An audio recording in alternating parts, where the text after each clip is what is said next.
Right.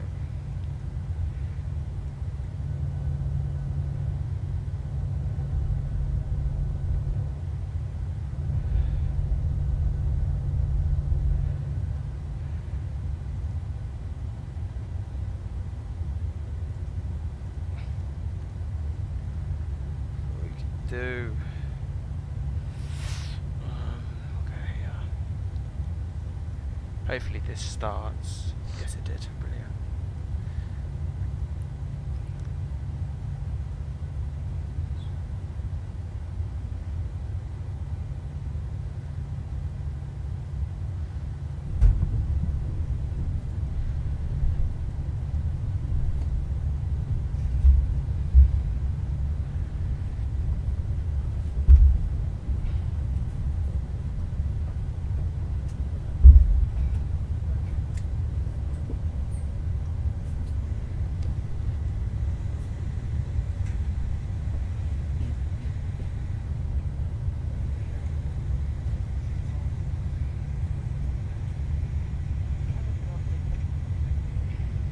I'll keep that open.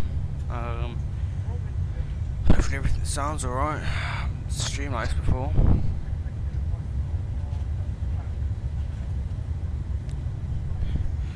Put it on the wing view while we have the board and sounds, eh?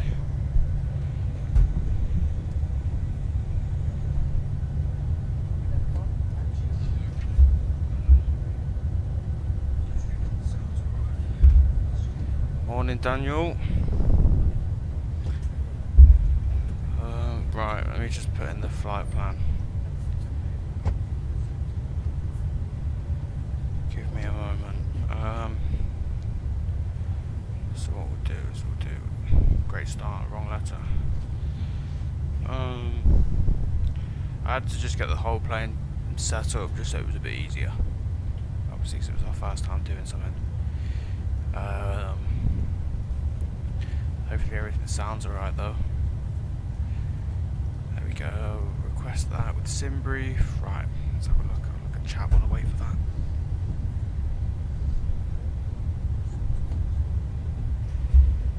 Hope you're feeling alright, Daniel. Morning to you anyway. It's quite early, but I thought might as well better to stream early than it is later.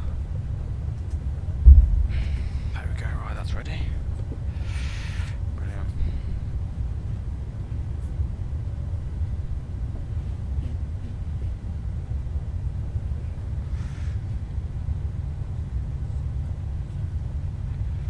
Activate, execute.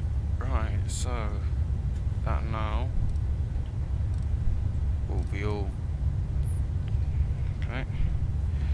What we'll do now is we can do departures and arrivals.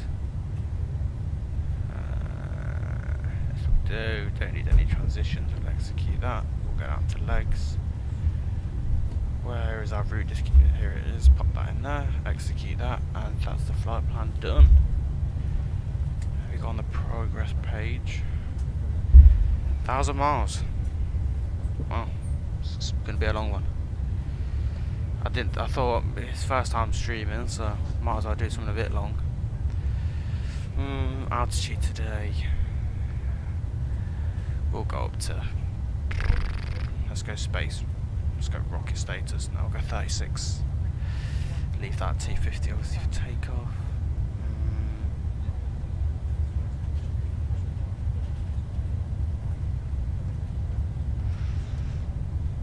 Don't have to be set until takeoff. Okay, let's have a look at.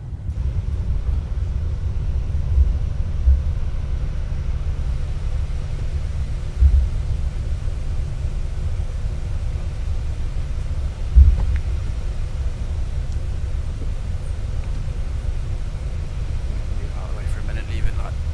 I hate these things on the screen. Like, look at that. It looks awful. Looks terrible. Oh well. Is what it is.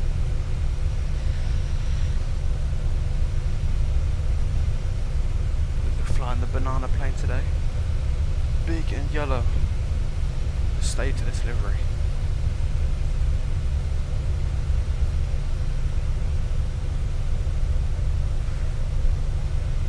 I did actually have the stairs out, but they decided to go back on their own, so Yeah, the passengers must be on. We have a look in the windows. Yep, no one's on board. Brilliant. That's a good sign.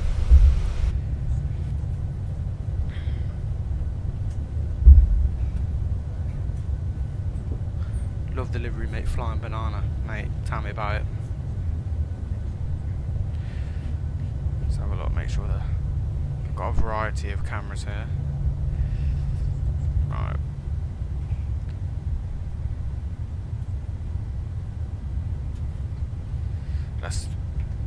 We'll get this going. Good morning, ladies and gentlemen. Welcome aboard Spirit Airlines. First expediter boarding process. We need your help with the find your seat. Right out of the aisle is passengers may identify. Place no small items underneath. Your seat is emergency exit row. Please review your safety information card to cover the selection criteria. If you do not meet the selection criteria or simply wish not to sit there, if you don't feel comfortable, notify us in the normal or CDO. We know this is not a full flight, but we do ask that you take your ticketed seat or wait balance. Love the once again.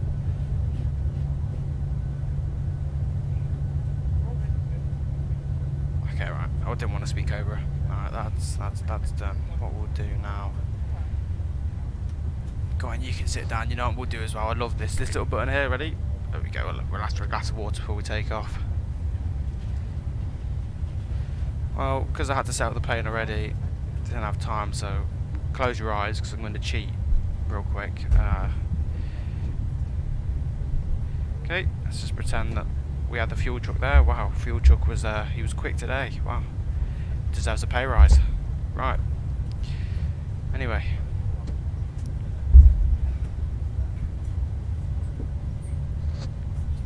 you can get pushed back now actually if you want. Everything's set.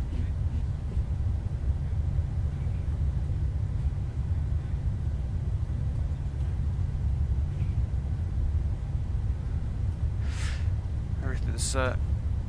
Alright, we'll get the push back on the way. I don't want to sit on the ground for too long, it's boring otherwise. Where am I going?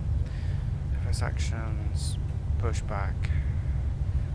Which way are we actually going out?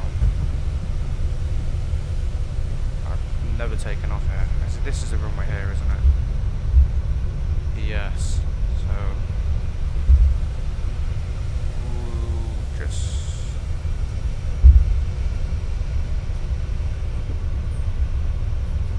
we can actually just go straight back. I'll just go straight back then. Okay, straight out. There we are. Right. Ladies and gentlemen, my name is Kathy. Working with me in the cabin today are Brian and Joy. We would like your attention as we go over important safety features of the Spirit Airlines aircraft. Please follow along with the safety information card located in the pocket in front of you. Fasten your seatbelt, insert the metal tab into the buckle.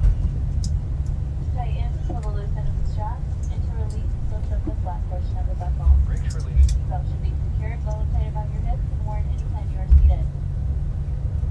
There are 6 emergency exits, 2 forward exit doors, 2 overwing window exits, and 2 rear exit doors. Behind the aisle path ladies need to all exits. All exits are equipped with evacuation devices play automatically. Look around and locate the exit nearest to you. Keeping in mind your nearest exit may be located behind you. If needed, oxygen mask will drop from the compartment above your seat. Hold the mask toward your face, place it over your nose and mouth, and breathe normally. Secure the mask with the elastic strap. Although oxygen will be flowing, the plastic bag may not appear to inflate. A crew member will inform you when it is safe to remove your mask. Be sure to secure your own mask before assisting others. For passengers seated in our economy seats, a life vest is located under your seat. For passengers seated in big front seats, life vests are located between your seats. All life vests can be used for adults or children. Infant life vests will be provided by your crew if necessary. To use it, tear open the plastic pouch, remove the vest, and slip it over your head. Wrap the strap around your waist, fasten the buckle, and pull the tab on the loose end of the strap to tighten. Upon exiting the aircraft, pull down on the red tab to inflate the vest. It is important that you do not inflate the vest while inside the aircraft. To manually inflate or top off the vest, go into the tube at shoulder level. A water-activated rescue light is attached to each vest. There are 2 life rafts in the forward doors and 2 in at the rear doors on either side of the airplane. Evacuation flights at the overwing exits are not life rafts and will not provide flotation. Put those on now, he's not there, so we don't have to blind him. Shows rack locations in the proper use of all water Bit of power in equipment. the engines and off we go. Federal law requires passenger compliance with lighted passenger information signs, posted placards, and crew member instructions. Spirit Airlines does not allow smoking on board, and federal law prohibits tampering with, disabling, or destroying any laboratory smoke detector. Please check to see that your seatbelt is fastened, your window shade is up, your seat back is in its full upright position, your tray table is secured, and all carry-on items are stowed. We will be dimming our lights for takeoff. For your convenience, you will find a reading light, an air vent, and a flight attendant call button above your seat. Our estimated flight time today is 2 hours and 80 minutes. Thank you for your attention and welcome aboard.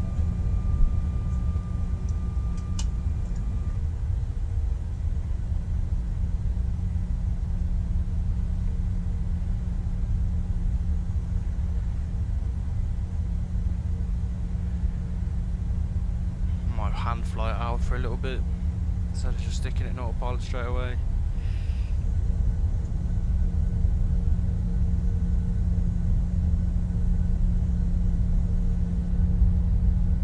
I love that view for some reason.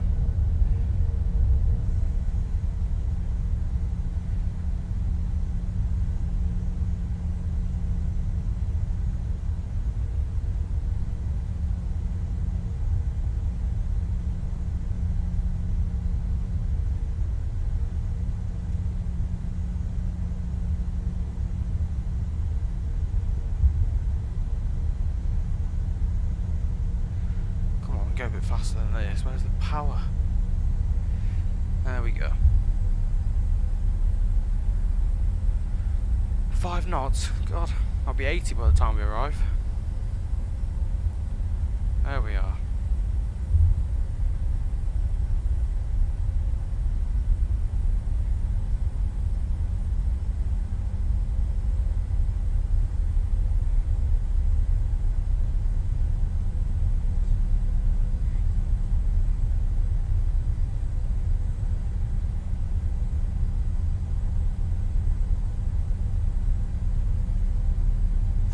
There we go, let's not break the law.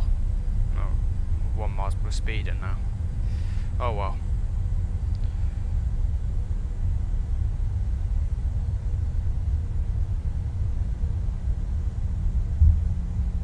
What can they do, eh? Can't pull you over on a taxiway, so be alright.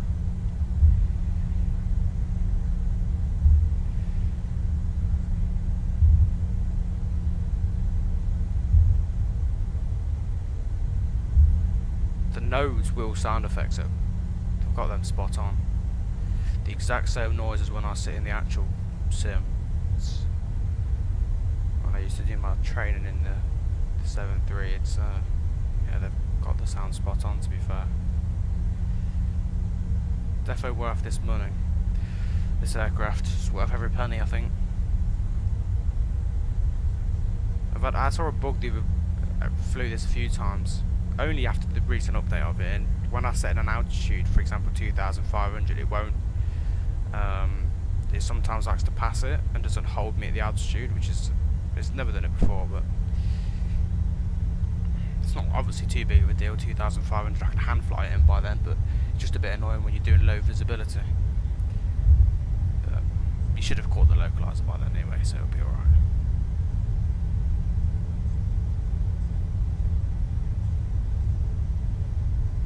$23 knots, brilliant. Right now.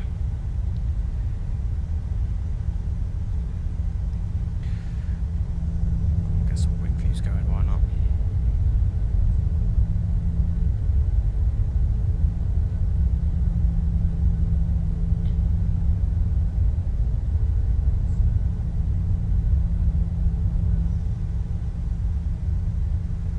Always have to check that I'm on the taxiway still. I like to do the wing view and then realise that I'm halfway in the grass. It's always quite fun.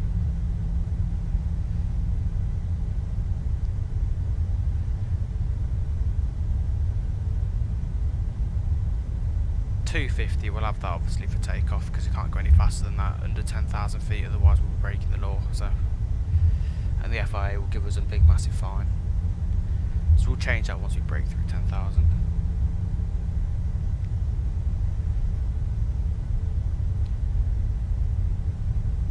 Evil in the sky, there's rules. Boring, eh?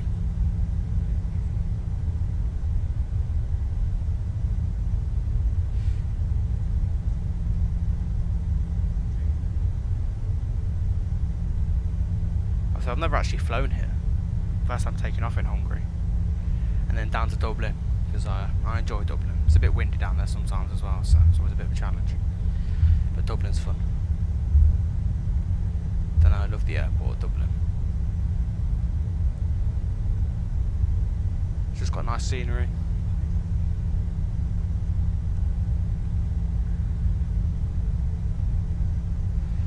This is a fast taxi. It's going to take us all day if we don't get ourselves moving. And then what about this view?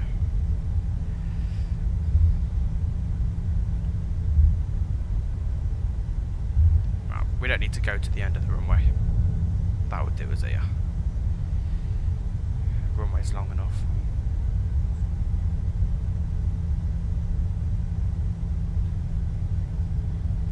I'm sure we'll be fine.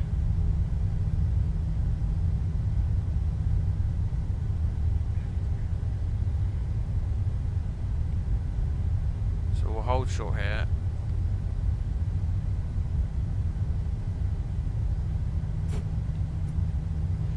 Everything that needs to be done. We'll turn all these on. Those can all come on. Don't need logo. Strobe and everything's alright. Everything's ready. Actually, what I'll do as well is I'll put this on.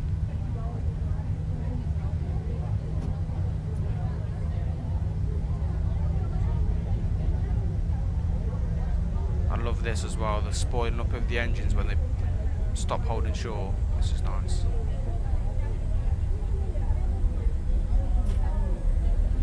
Come on then.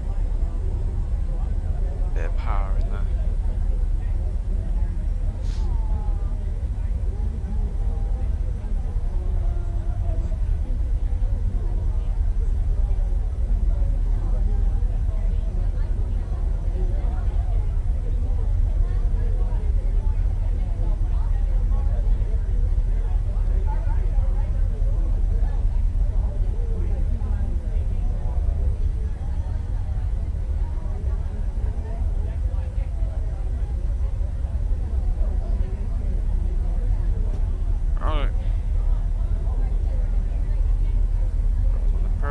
We don't need that anymore. Get the yoke on. Right. 50%. There we go.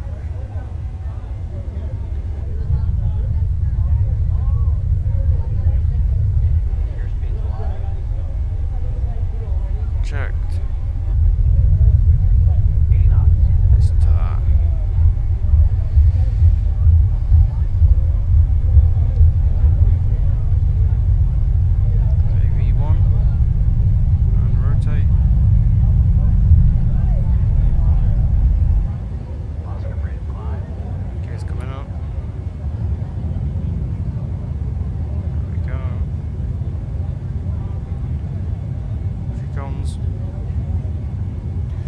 Right, stick our nav on.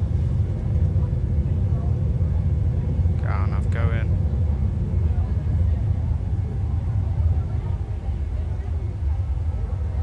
Get speed on.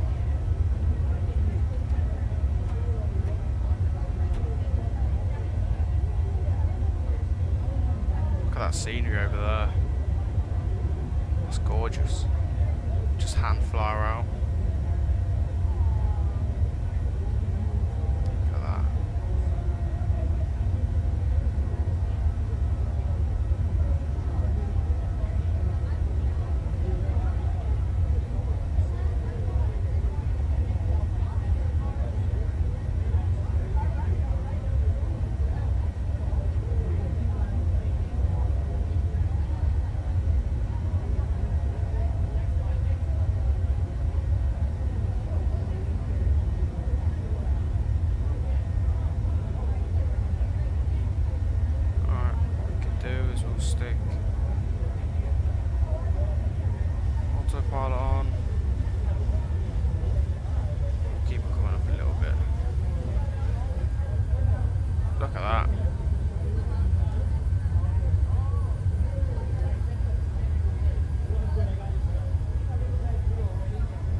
side as the other side. Looks quite nice. Yeah, wow.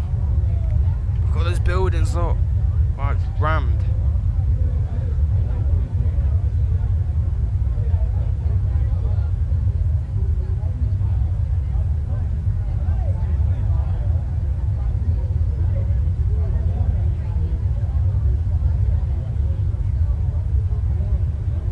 That was bumpy though, look at the wing.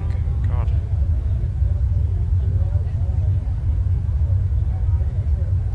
That wing flex.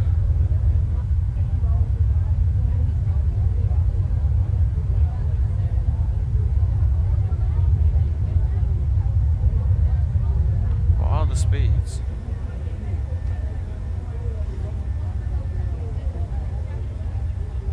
Say 12 pushing from the front, but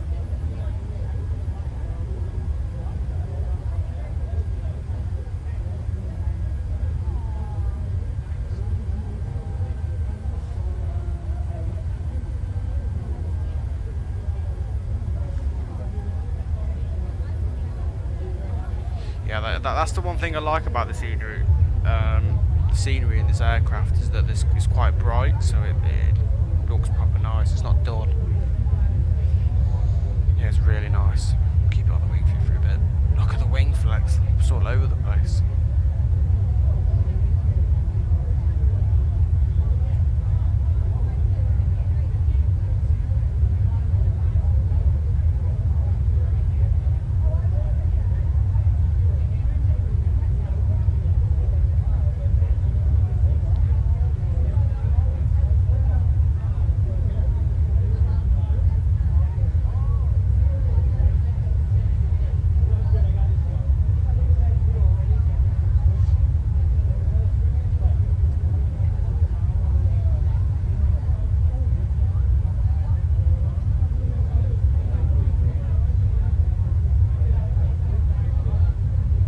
Satisfying breaking through the clouds.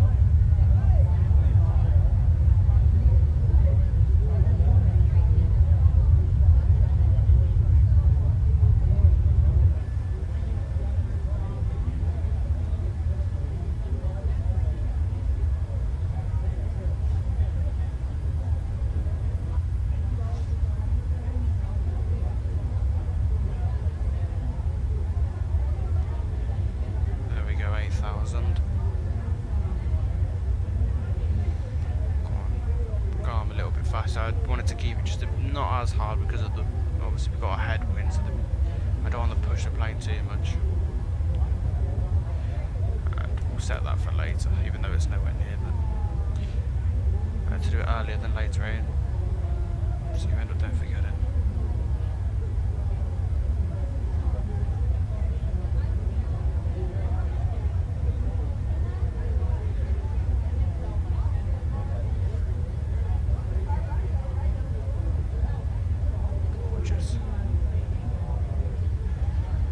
Alright, so what we'll do is once we cross through 10,000 here, we'll change. Okay, so let's get the max out of the engines that we can right now. Get that roar going as well. Oh, that's what I love about this view. Compared to the other one, you can hear the engine. And it's in my headphones. If you have headphones in, it actually sounds as it would in real life sitting behind the engine. So, but yeah, the sound package they put on this is incredible. All credits to them. They've done wicked with this aircraft. No complaints.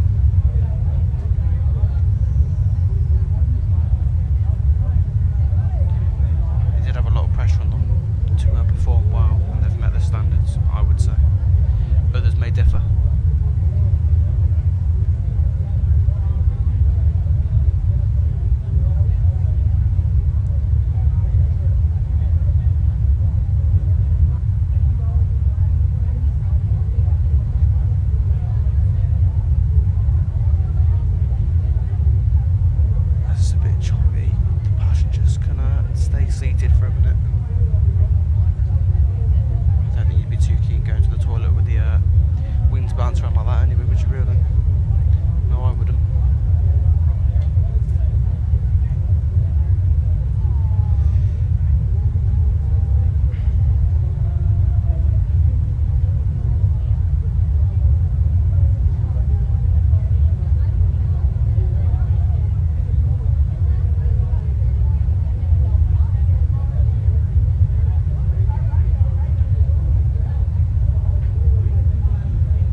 it sounds a lot better when you do it this way. Ladies and gentlemen, Captain has turned off the seatbelt sign. For your safety, we do recommend that you keep them on as we can get unexpected turbulence. Thank you.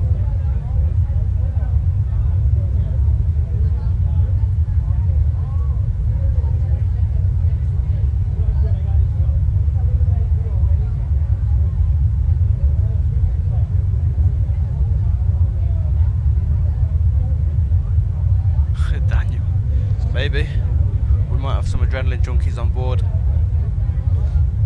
They're swinging from the baggage compartments in the back. I hope not, otherwise the cabin will be a mess.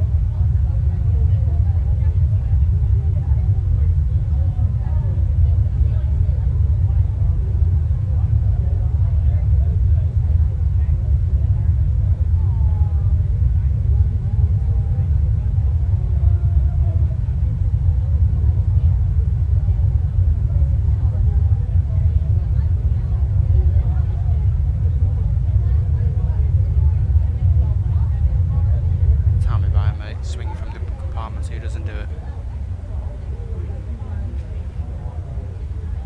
That's the life, that. I normally used to sit in there for takeoff. Gives a bit more of an effect. And do the seatbelt, jump in the baggage compartment, hold onto the suitcase handle.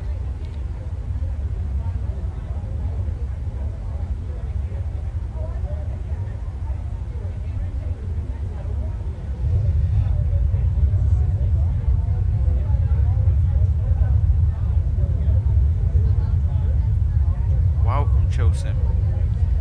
Hello, mate. Glad to see you here. Welcome aboard the banana boat. Let me show you what I mean.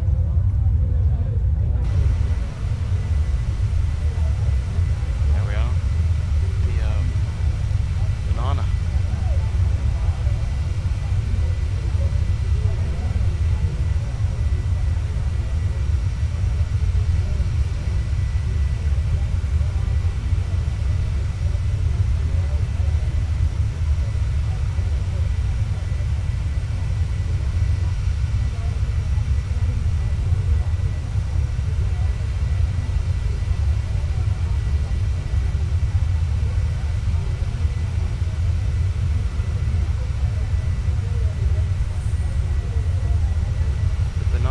Indeed.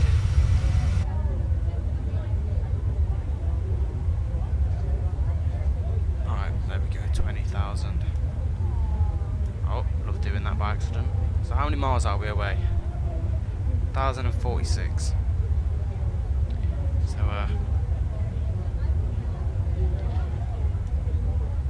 I've done it again.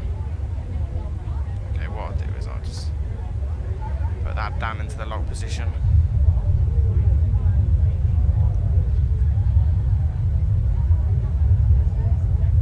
The yellow jacket. Oh, you're not wrong.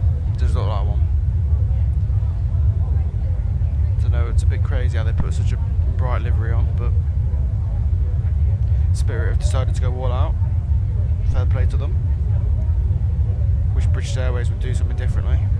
Their livery's quite boring, to be honest. White with just a flag. It'd be nice if they did something unique. I don't know, maybe stick the Queen's face on one of the engines or something. That might look cool.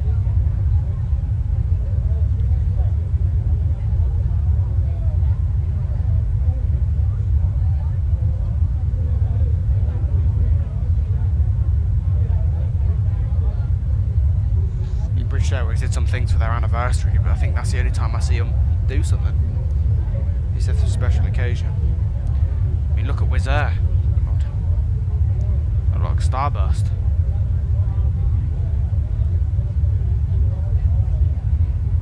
What other airlines have unique liveries?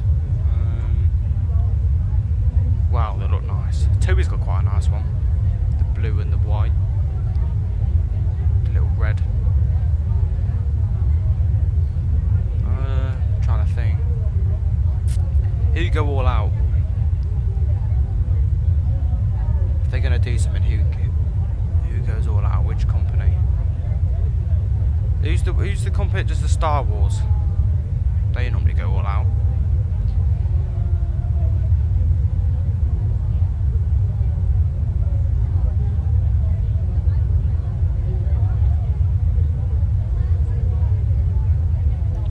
KLM was nice, but again, it was just plain, just pure blue.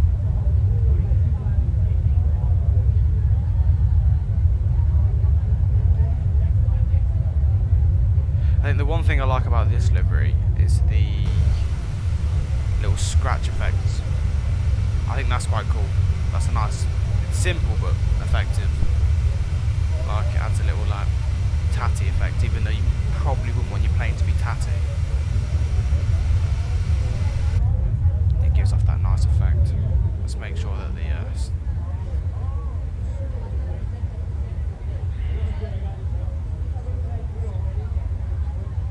down the don't need to go into space shuttle mode yet. 270 will do, as we'll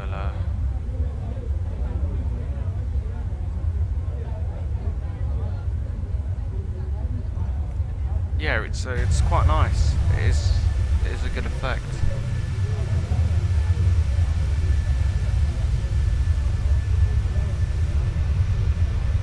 After Fairfair. What other details has this plane got?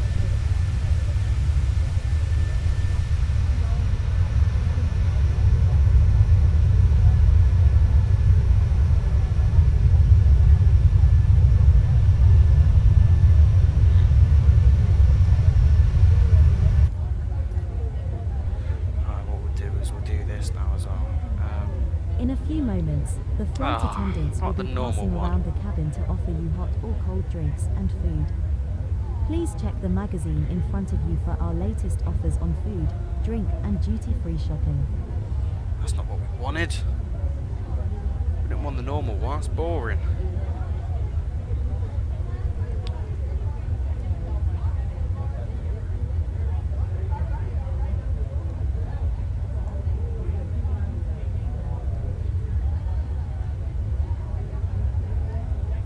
You can create custom ones, so I might get some clips off YouTube of the ones that are like obviously got the default voice and just add them in MP4 file, so then I don't have those automated ones because it sounds terrible. I'm not a fan of it.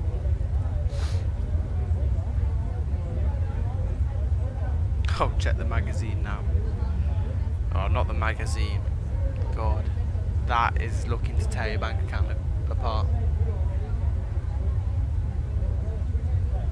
The wines, yep, that's the bank account gone. Yeah, do you want a glass of wine? Yeah, that'd be £400, please. Sorry. You know, when I was a kid, I used to collect the little the models. I wouldn't say they're little; they were quite big. But I don't know if you've ever done it. But aircraft in the catalogue have a section where they sell the actual models of the plane you're flying. So I used to collect every time I went away. I would collect the models and then have them all on a stand across my room. So I'd have all, you know, the Airbus, the Dreamliner. I'd even buy some just off online, like the old planes. Have them all. Obviously, I wanted a collection to look quite cool. But I'm not sure if they still do them. Obviously, after COVID, wow, it was longer than COVID, but I haven't travelled for a while. Like away abroad for a holiday. But I don't know if they still sell them. But they used to be quite cool.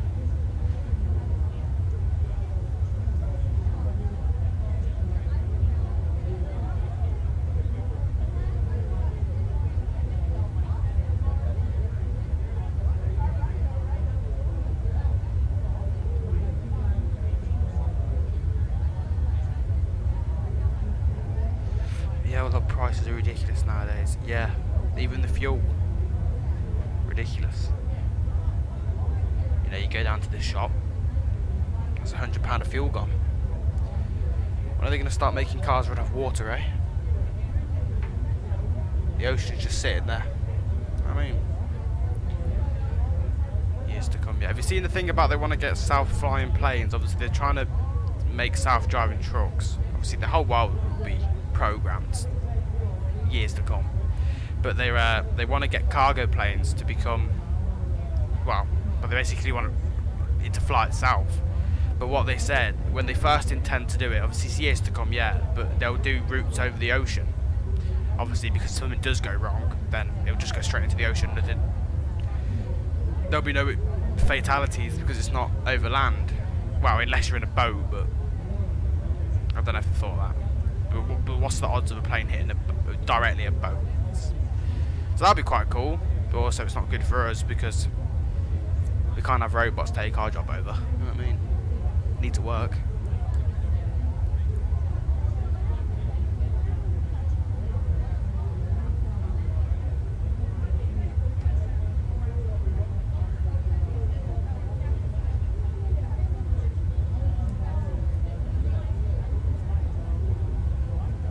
Companies are in shambles at the moment. I don't know if any of you've seen cancellations. EasyJet have been quite bad, to be honest. Been cancelling on people and then not paying for their accommodation or telling them that, look, your flight's cancelled, nothing we can do about it. You know, there's a lack of staff. That's the issue. Not enough staff coming in, which is a problem. So, anyone in the chat want to fly or be a flight attendant for EasyJet? I'm sure they'll take you. They want them. So, if you know how to make sandwiches or you can fly a plane well, then yeah, they'll have you. I always thought flight attendant was quite a cool job. Got to travel the world, but I thought pilot was a bit more advanced. Got to push yourself. Also, the money's a bit better. You know what I mean? Can't complain, eh? But it's still fun. I mean, if you become a flight attendant, you know, I think if I was going to do it, I'd do it in my early years, and you get to travel the world basically, and they pay for your accommodation, so it's quite cool. Free holiday. I think one thing about people being a pilot is that you're not home a lot. Obviously, it's not like a 9 to 5 where you go into work and then you come back and you come home and have tea. You know what I mean? You can leave on Monday and then by Monday night you're in Spain, and then you wake up Tuesday, and then Tuesday night you're in Mexico. I mean, it's a bit of an all-rounder.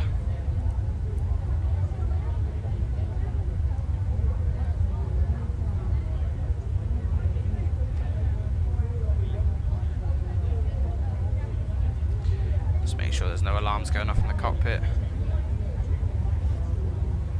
The plane wants to go a bit slow. What's happened there? It's struggling. Come on. Oh, it's because it's dropped down to 227. What's it doing there? Oh, altitude regulations. That's me getting carried away with talking, that is. It's alright. We'll drop down to 33. 33 will do us anyway. They need to go any higher than that. That will do. Oh wait, we'll go 34 as well. That will do. There we go.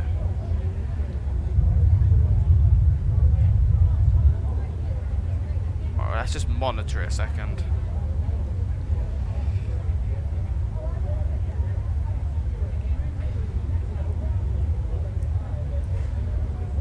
That'll be the speed, that one. That one. There it is, yeah. Yeah, you travel around a lot. I don't know if I'll do it commercially for my whole time being there. I do want to fly the small little private jets for obviously people that book you out or hire them for you to fly them, obviously, because then you work on your own and they work around you, so I think that would be a lot more chill. But you know, you want to reach to the point where you want to be financially stable and free, really, to do that, because then they're working just around you, so you but you want that income coming in first before you can just do a job where they just work around you.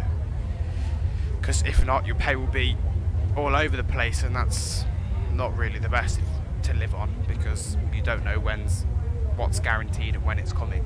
So, but yeah, I think I'll do commercial for a few years anyway, because I don't know, I like the aspect of, you know, flying passengers, getting them to their destination, and the pride of being a pilot.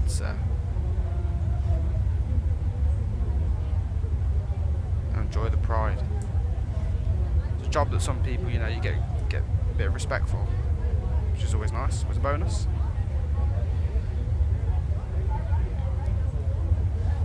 Same with being in the army. I was gonna train to become an F-16 fighter pilot, but I don't know.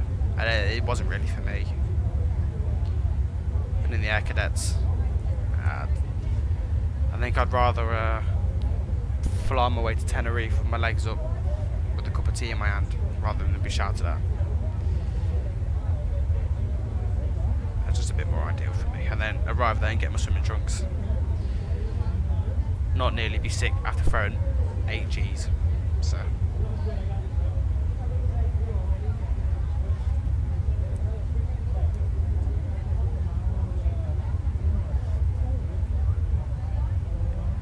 There we go, just like that, the aircraft's sorted. Back to the wing view we go then. Sorry, that was... I changed the view quite fast then. It was all over the place, my bad.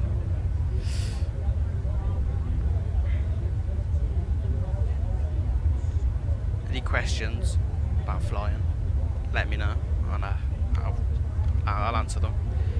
Free to any questions. Got any curiosities, let me know. Anything you want to know behind the scenes.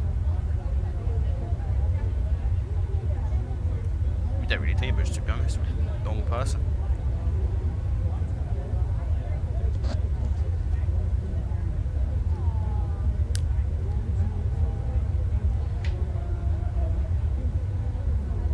The thing about becoming a pilot is training. That's the only thing that's not really like any other job. It's not a one interview, it's not a sit down with the boss and have a conversation. It's tests, mentally challenging, push you to your limits. But again, that's the fun part. That's what comes with it.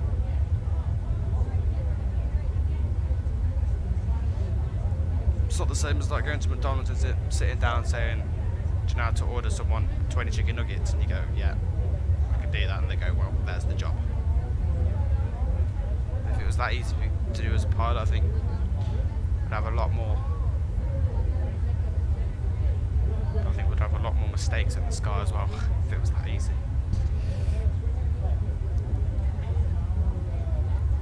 I think the dream would be, imagine having a full motion in your house.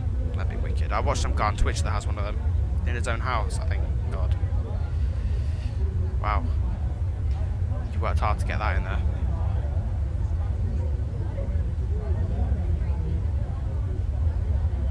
I think his name's Dal213, if I'm correct. He has full motion in his house, well, in one of his rooms anyway. That'd be so cool. Could you imagine just waking up in the morning, loading up the full motion? I don't think I'd leave my house though.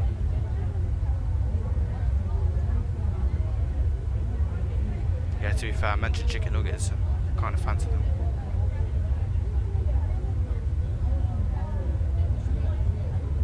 That's the one, barbecue sauce. It's the best. I went off chicken nuggets for a while before, when I was younger. I had a phase where I didn't eat them for about 2 or more years. I don't know, I kind of just mentally stopped. I was kind of, I don't like them. But it was like, there was no reason behind it. You know, I'd just see them and it'd be like, oh, don't want them.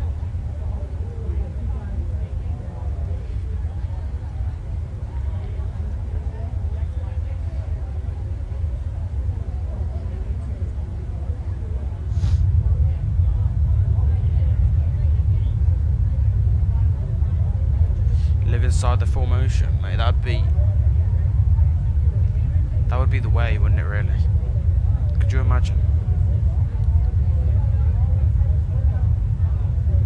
I think, to be honest, you wouldn't need to become a pilot at that point because you could just do it in your own house. Family reunion must be cool. I don't think I'd let anyone in there though. It's going to be a bit of an expensive piece of equipment. Couldn't have the kids with the what's it's all on their fingers touching all the buttons, could you? Because God, I'd have a heart attack.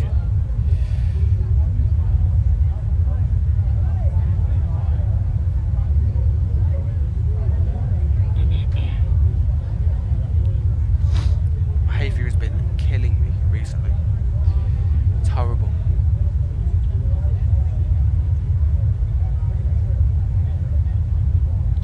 And that's the only bad thing I don't like about the summer is allergies. Other than that, it's wicked.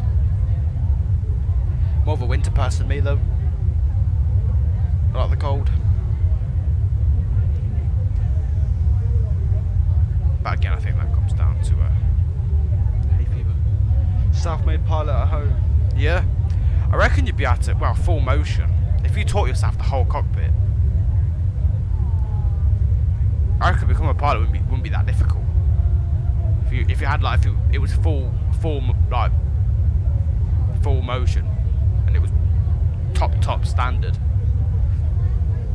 and you knew it from top to bottom, I'd apply for a job. I know the guy that trains me. Well, yeah, he still does, but he's not there as much. But he can become a pilot on the 7.3 because he has a sim like that. Well, at the workplace that I train at, he's an instructor, so obviously he knows it from top to bottom. But he doesn't want to do it because he's got kids, and obviously, like I was saying before, a pilot isn't. They don't just stay at home. But me, seeing as like how much I wanted to be a pilot, it's like it was crazy how someone could say they didn't want to do it when I knew they could do it. It was like, how? It's like if you've got a dream, you know what I mean, you want to do it. Some of the people aren't as interested.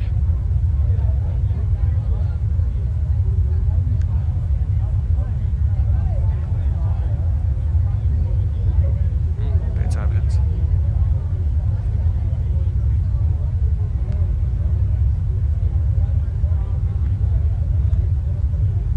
I heard rumours about the Concorde. They're trying to remake it for 2025. Don't know how true that is. I mean, that'd be quite cool back in action. It'd be quite cool to ride it, to be honest. If they got it literally identical. I think the engines would be a lot more fuel efficient. Obviously, because the amount of thing that thing will burn, the amount of fuel would be ridiculous. Get the yoke back.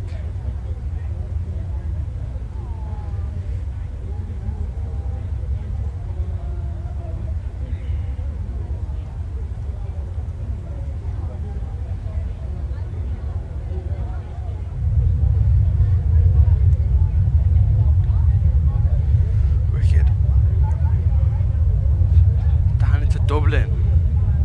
God, I love a bit of Dublin, eh? But the Irish. Hungry, I need to fly into there. That scenery was lovely when we were leaving.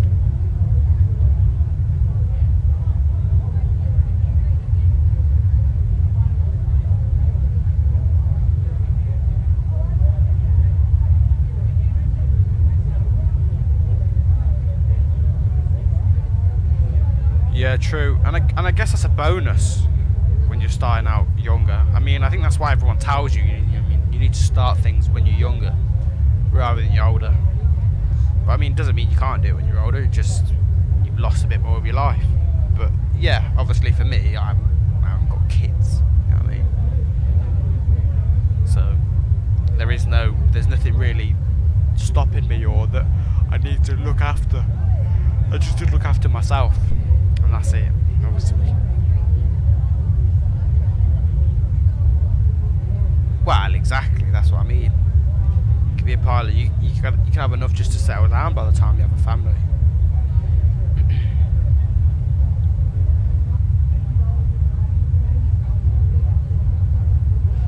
that's the bonus of starting younger. Is that you kind of get that little head start. Whereas if you do it older, there's a lot more options you have to take into consideration. And there's a bit more thinking to do. It's like, for example, if you join the army, you know what I mean? If you come straight out of school and you sign up and you join, there's not much thought that's gone into it. The only thought is, I'm joining the army, it looks fun. Because you've just left school, there's nothing else. I mean, you either go to college or, you find a job. But there's not really a job that you can be comfortable with at that age. So they just, join. Whereas, for example, if you've got kids, you're in your mid-30s or, and you think, oh, let me join the army. It's like, you've got to take into your missus into consideration, your kids, how they're going to pay the bills. I mean, it's a lot more.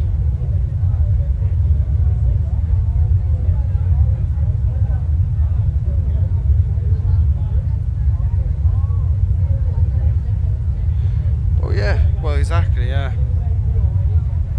I think that's the thing with being a pilot as well. It's not,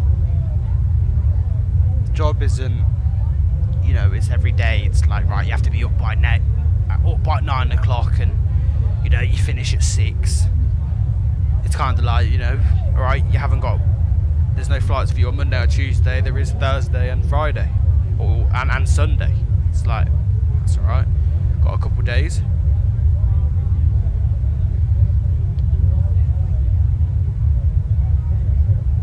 It's another bonus. You're not exactly going into work and stressing out or physically being pushed to the limits. You know what I mean? You walk in the cockpit, do all your checks.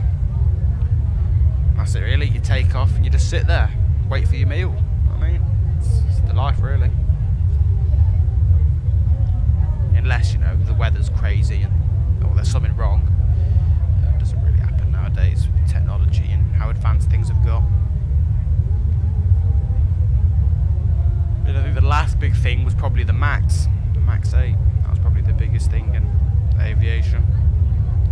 That's recent, anyway. That was crazy, all because of the stabilizer trim. And they didn't actually tell the pilots that was an issue, or how to stop the issue. Because Airbus were releasing the A320neo, which was the fastest Airbus, right, from their company of what they could sell. Obviously, because of the low fuel efficient engines, everyone was going crazy. It was like, wow, low fuel efficient. The aircraft could hold a lot of passengers. It was, the competition for Boeing with Airbus was decreasing by a mile because Airbus were just going because of the sales. And obviously, Boeing wasn't ready. They didn't have an aircraft ready. So what they did was, obviously, they had the 737. They knew that was all right. So what they've done, obviously, they just put bigger engines on it, pushed them back a bit more on the wing. Well, they should have raised them because they were bigger. That's a manufacturing mistake. And obviously, they low fuel efficient. So they just put that out there. Obviously, did everything. They said, because they had to release something, because they didn't have there was another 7 or 8 years until they could release a new plane, as they weren't ready. And Airbus kept it under their chin. The Neo was coming out, and obviously the Neo is still now. The Neo is incredible in the industry. The Neo is spectacular, still getting sold worldwide.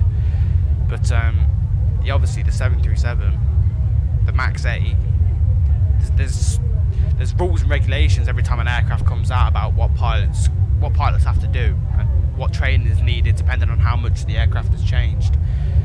Obviously the 737 Max 8, like, compare it to the 73, like 700, 800, 900, it's inside the cockpit, it's not different. There's bigger screens and stuff like that. It kind of looks like the Dreamliner a little bit.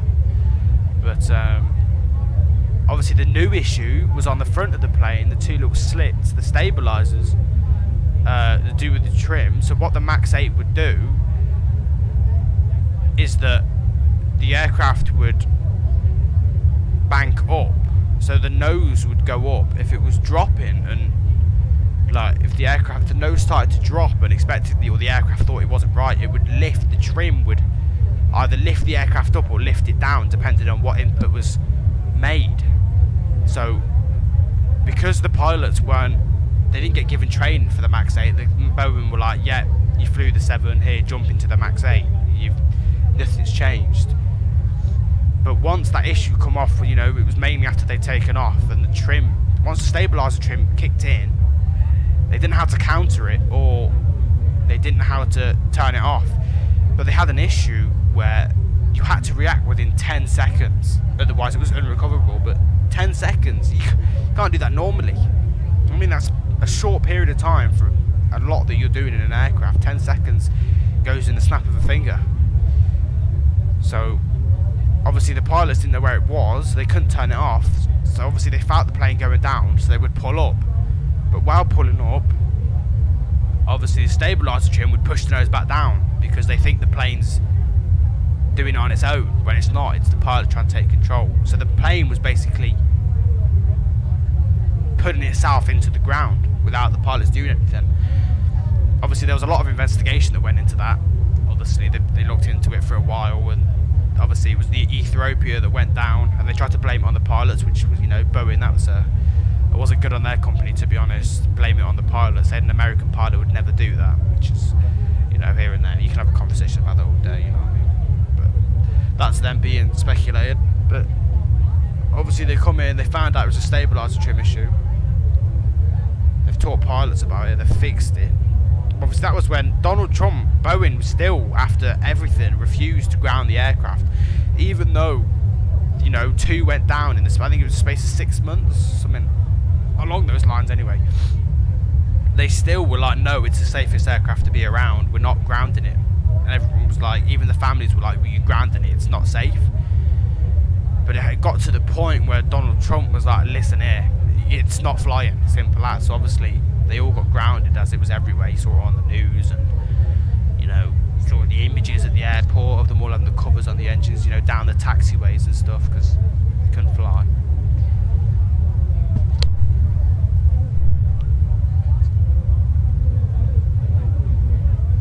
It was crazy. Why did the engines get bigger?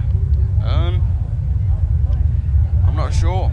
I mean, the 737, I think they wanted to do something unique, because they actually made them bigger and pushed them back. So I think they tried to, obviously because they couldn't put out the same exact plane, because they would have just called it the 737-1000. You know what I mean? Because the 900 exists. So they had to change something. But I reckon if it's bigger, it can hold a bit more fuel, a bit more power.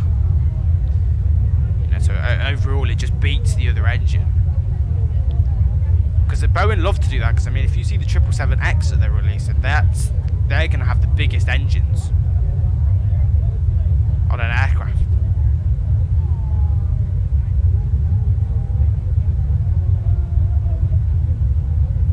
I don't know if I don't think the rivalry's there as much now as it was back there. Well, back then anyway, with Boeing and Airbus. I think they've calmed down a little bit now, because obviously, I mean, just look at Airbus and the things they put out. I mean, you got the Neo, the A350, like, what an absolute aircraft that is. You know what I mean? That's incredible.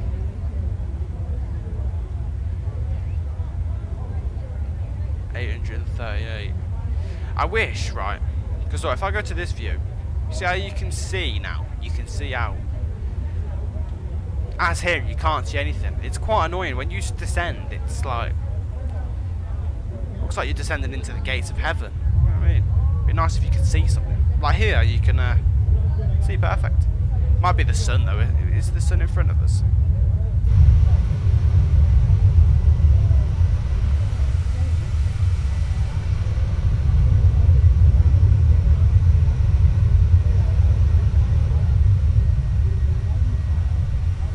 Oh no, it's up there. There it is. I'm not sure.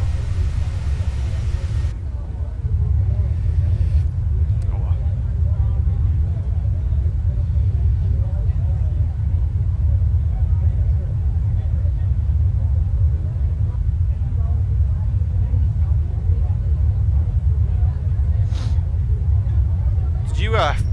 stream the other day, didn't you, Daniel? I didn't have a chance to pop in. I didn't even know you were live, to be honest. I don't know if you put it in the Discord or anything. I mean, I didn't really have time to look at my phone, but how was that? How did that go? You enjoyed the 7? Was it your first stream in the 737? I'll have to watch. I have to just have a look, see how you found it. How was it anyway?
First stream in the 737, it went okay, I think, with the Ryanair livery.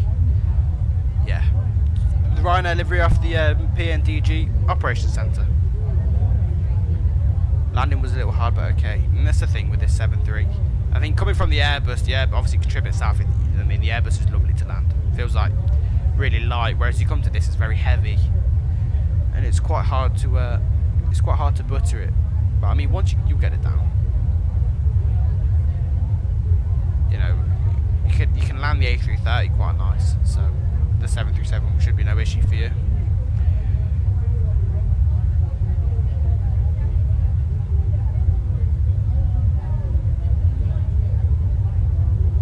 I did a flight, I actually got the recording still. I did a flight in heavy snow and you couldn't see the airport until 200 feet above the ground. I impressed myself. I managed to put it bang down the middle of the runway and in the touchdown zone. It was quite nice as well. I was quite impressed with myself, but that's quite fun, doing a snowstorm flight.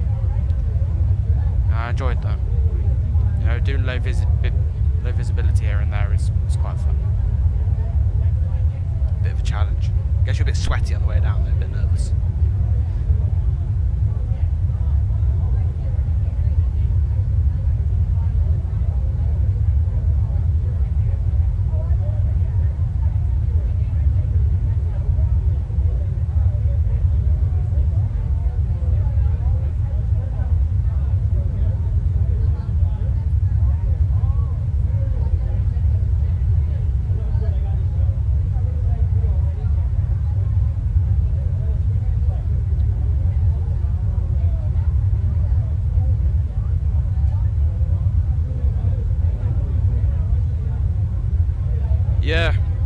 Yeah, they're fun.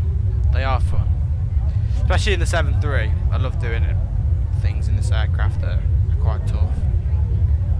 I think, obviously, we've done a bunch of like hard airports, like approach-wise, landing-wise, difficult. Coming to like visibility-wise, even landing at a normal airport, obviously, with really low visibility where you can't see it until last minute. That's quite fun. So it's not a challenge coming in, but it's a challenge making sure that you're centered and you're on the right path.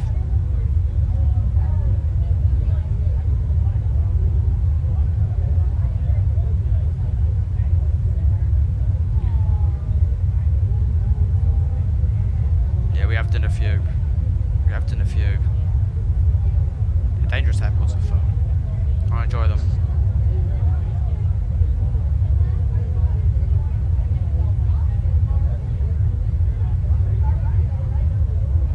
They are quite fun.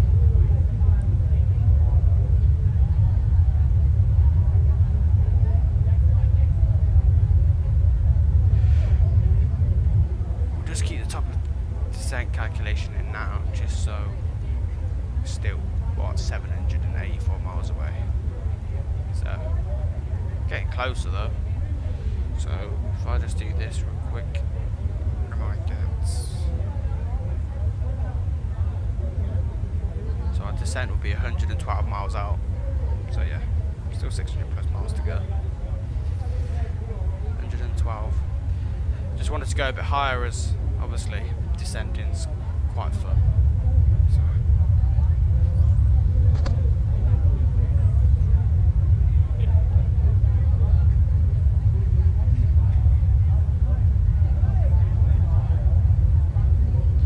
I would fly the normal A320 on, obviously on this game, but there's a problem with the progress at a distance to the airport, so you can't work out how far away you actually are, which is quite annoying because I'd like to fly that, but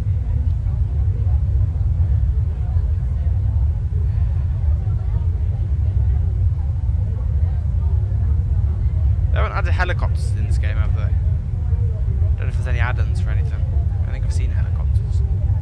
You would have thought they would have helicopters anyway. I think they've got one free one. I don't think it's class as a helicopter. But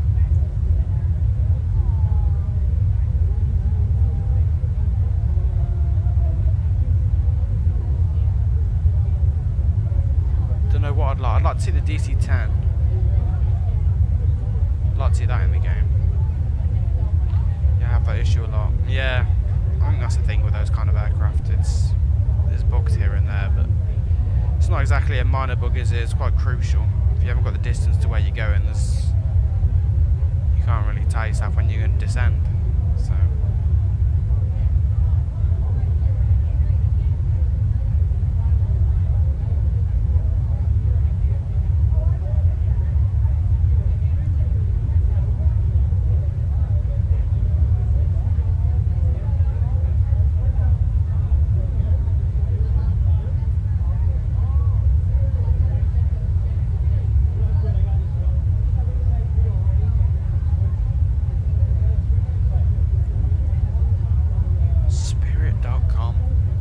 These don't actually have a good reputation, so we'll change that with this flight. We'll absolutely butter the land. Don't worry. We'll try anyway. Try to get it correct. I want to see actually when I'm descending as well if it will hold me at 2,500. Yeah, no worries, mate. Take your time. Yeah, I want to see if it will hold me. If I've had an issue, I might have to just change to altitude hold mode.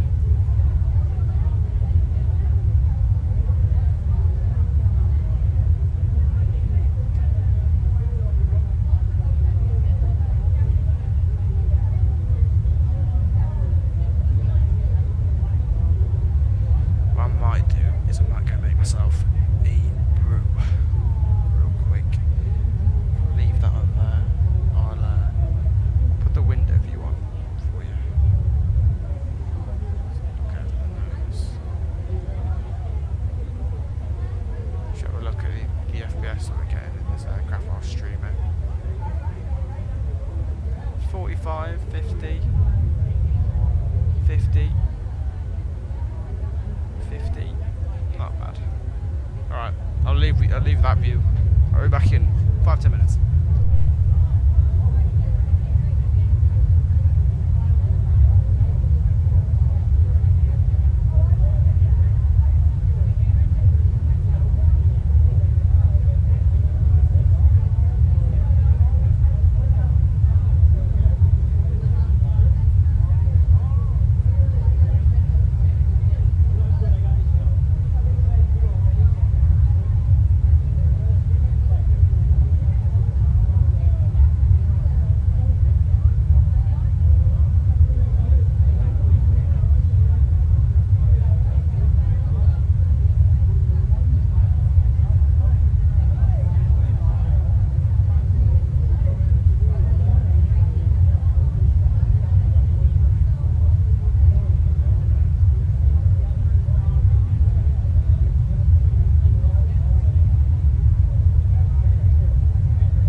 100 miles away.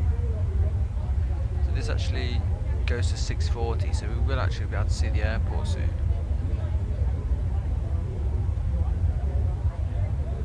We have 12 degrees.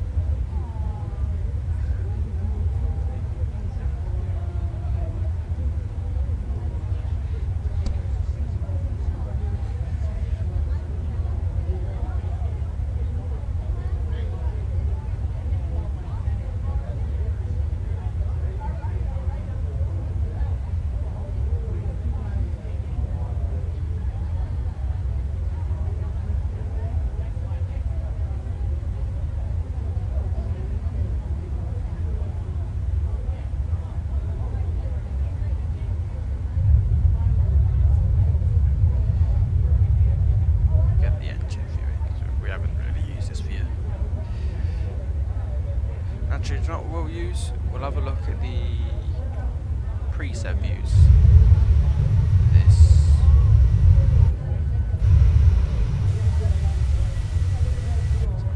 What?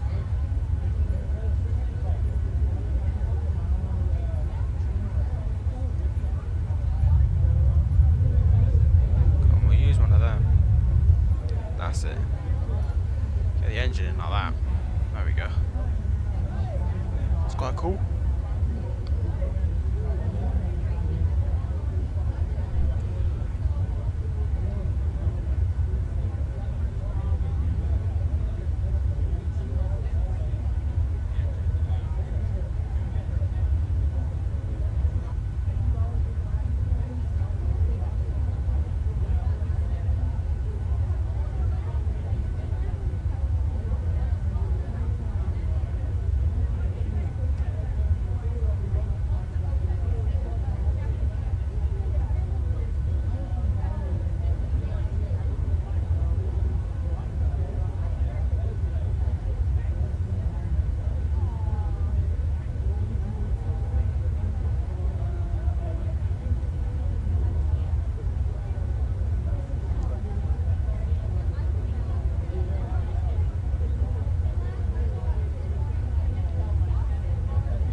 My game froze for a second.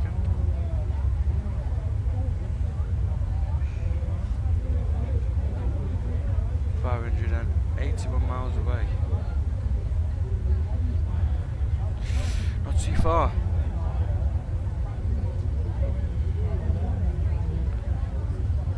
Oh, unpin. I comment now. This is not needed.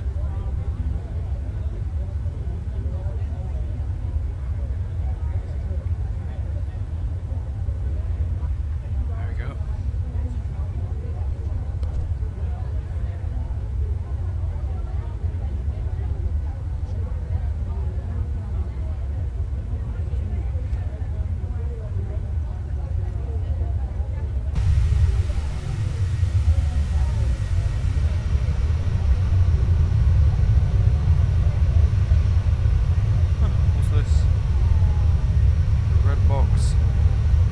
To be there, or is that just a texture book?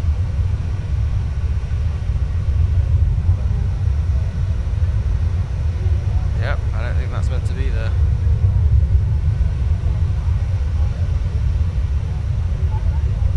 There's a texture issue with the plane. I'll probably get updated right now. No, it's outside of the wing. It's not that obvious.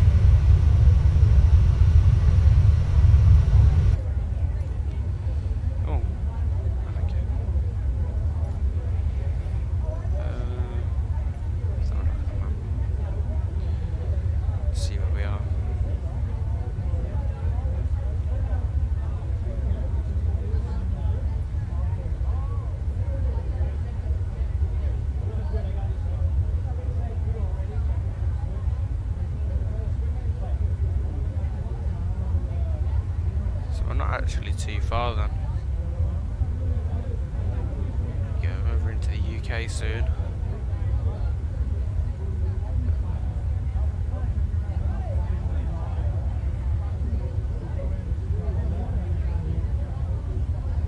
There you go, so just give it time to load in.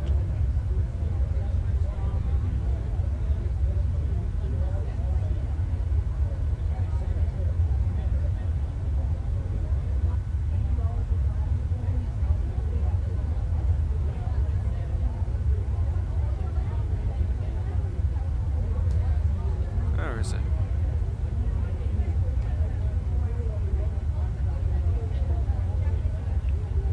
Load in if you want. There's it's down here. It's not up there.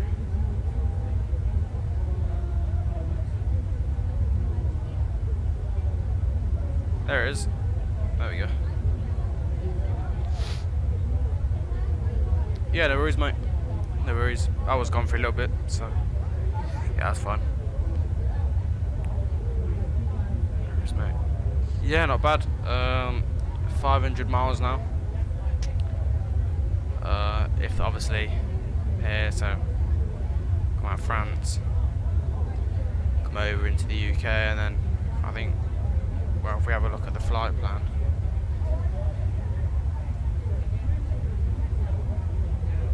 Seems to me it's just going to be like, obviously we'll turn a little bit, we'll probably come out, maybe come out right and then just come straight in, just be direct, straight down. So I'll tell you by exactly, yeah, 551 miles away, so already done 500 miles just like that.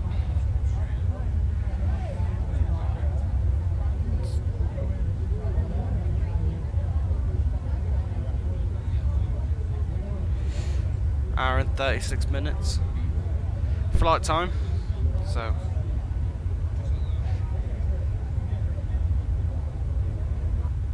we're getting there.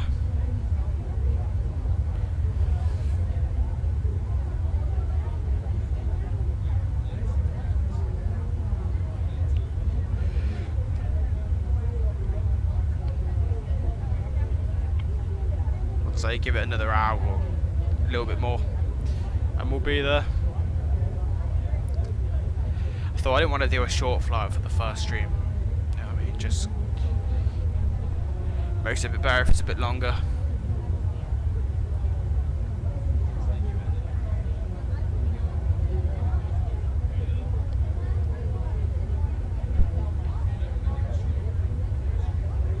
I know, yeah. It's like you said though, when you like, obviously we're having a conversation and stuff, it goes quite fast. Whereas if you're just doing it yourself, you're just sitting there, you're basically just watching it down. Yeah, it does, to be fair. 500 miles normally feels like years when you're flying just by yourself, but when you're streaming, yeah, it goes quite fast.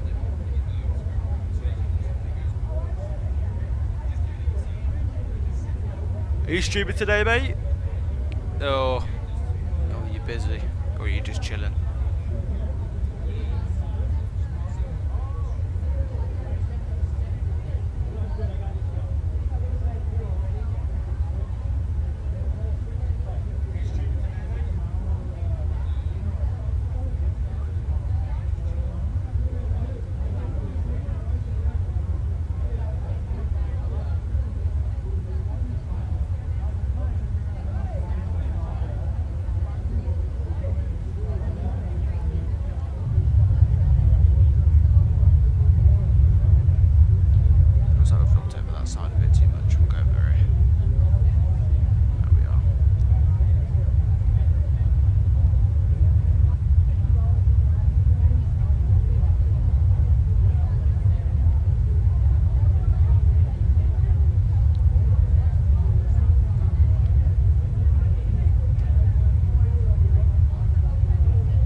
This aircraft, when I'm descending, I like to stick to 240 just the whole way down until about my 2,500 mark, and then stick it down to 190.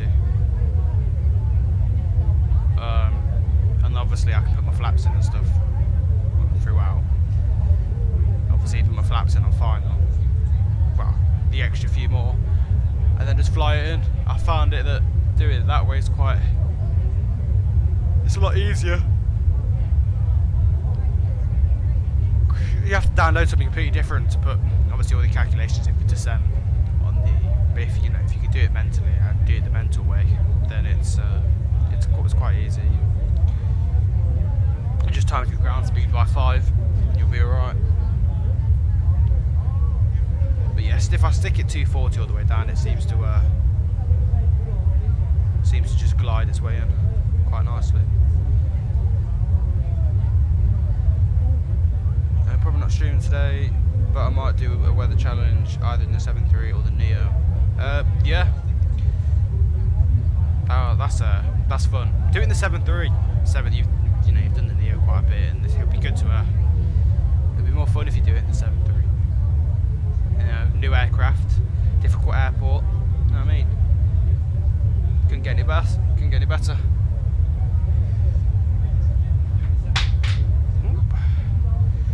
Off my desk.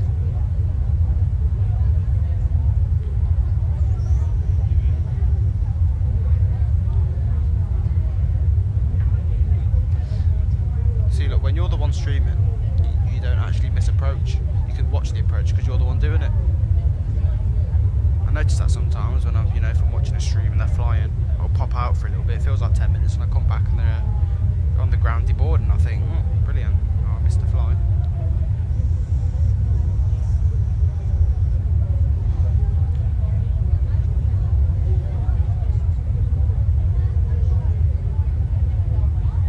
You'll see how I descend anyway in this aircraft. It's quite a fun way to do it. You'll get to see it when I show you. I just found it that obviously everyone does it a bit differently in the sim.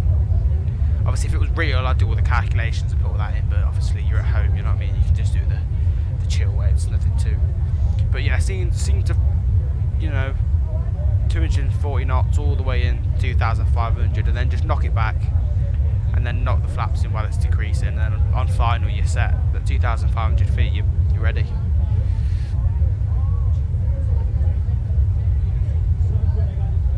Is that an airport down there, or is that just...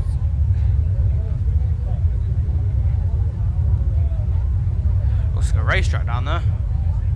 Some sort of track of some kind anyway. If it is, looks like it.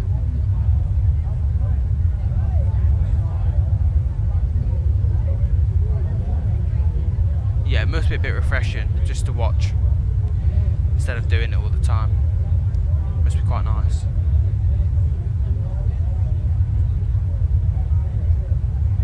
Because sometimes you want to just sit back and watch someone else fly. Just relax.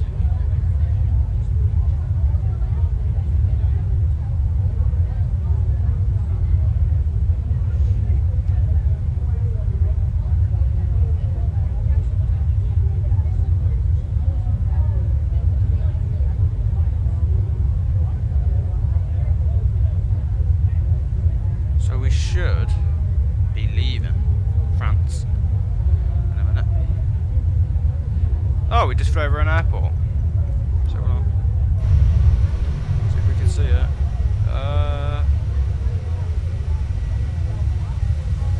Oh, there's clouds covering it.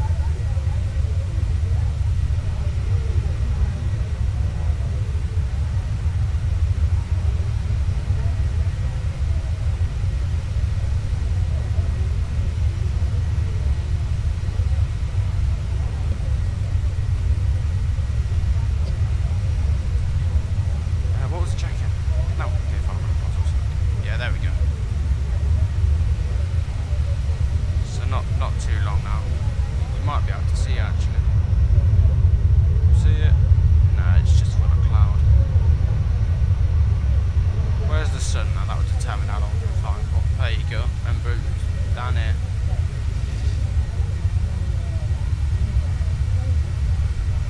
What is the timing game actually? No, it's not on live, it's just on scattered clouds.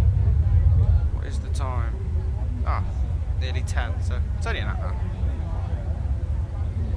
A bit more than an hour behind. So one good thing I like about this payware actually is that you can actually put the clock on. And you can actually track how long you've been flying for here. So if someone ever asks you, this will be good for you Daniel, if someone ever asks you how long you flew for in the 7.3, if you click clock, it will tell you here. So if I actually zoom in, you can see the clock moving.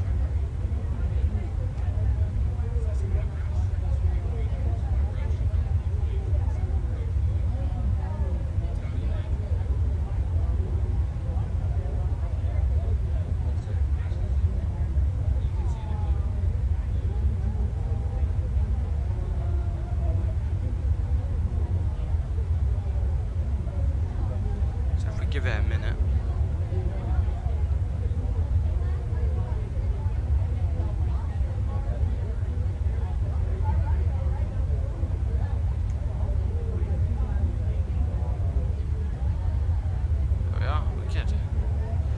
We'll just keep that on.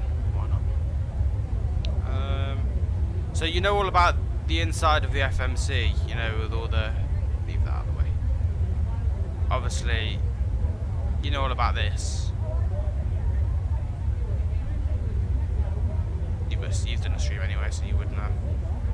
And obviously, you can change all your displays and stuff like that.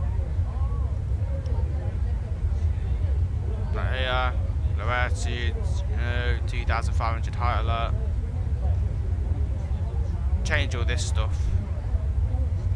Failures, obviously, if you want to activate any failure in flight, you can.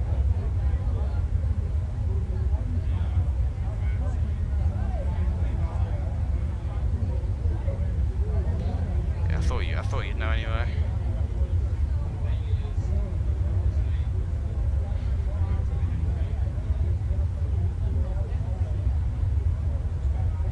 Right, only 400 miles now. God, it flies by.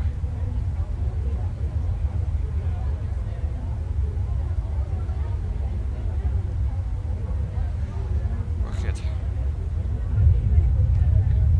400 miles. So if I see how much, what is top of descent again? Top of descent is 112 miles. Still a little while to go then, but yeah, not too long.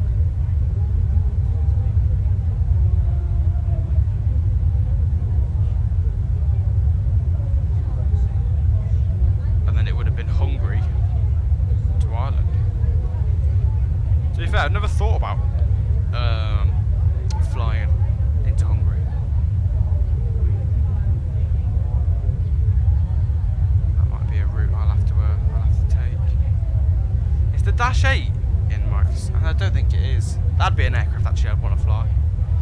Yeah, the Dash 8.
Don't forget, COVID's still around. Had to play that.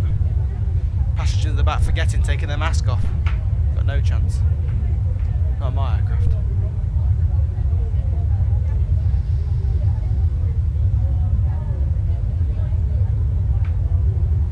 It's crazy, isn't it? People really just stopped talking about COVID.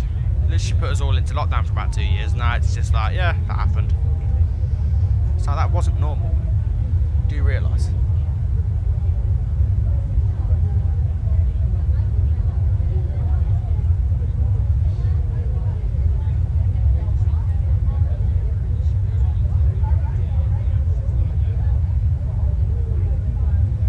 Yeah, Daniel. Yeah, I know you quite well now, to be honest. It's good though. Very good. Landed into that small airport.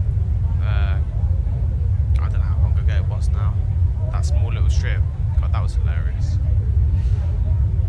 Oh, on the side of that cliff thing. That stuff was impossible.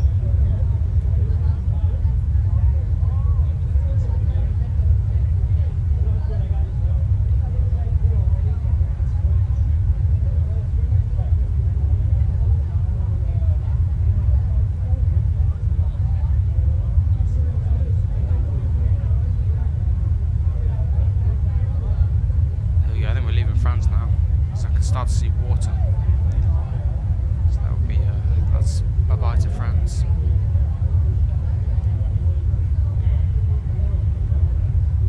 I feel like I see France too much in this sim. Always bloody over it.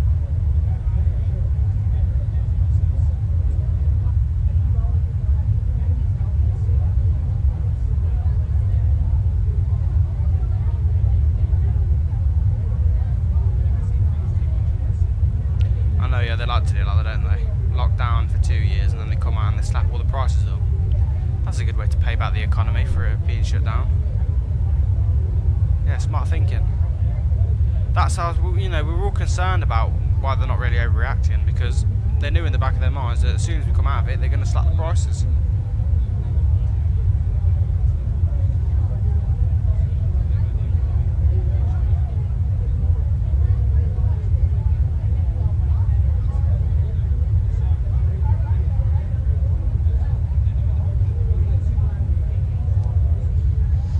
To be fair, we were so slow when it was COVID. Everything we did took weeks.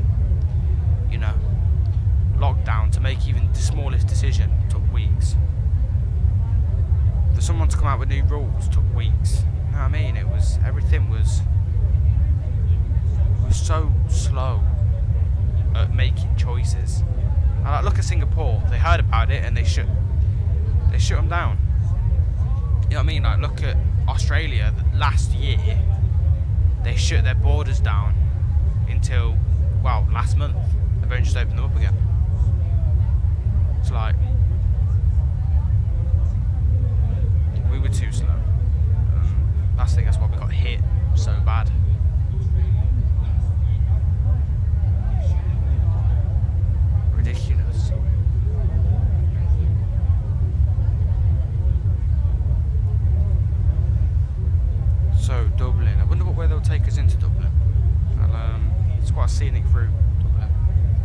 Depending on which side you come in. I think one side's just pure water.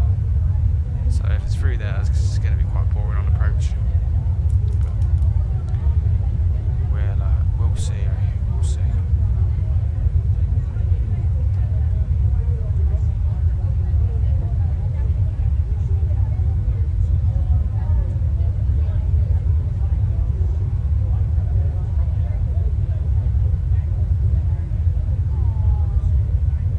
I should have used Ryanair really.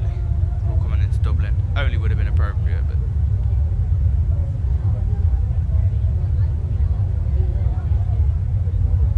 Oh mate, if we had an asteroid coming in, we'd be in absolute shambles. I think we'd just panic more than I think that's what we do as a country. I think they just panic.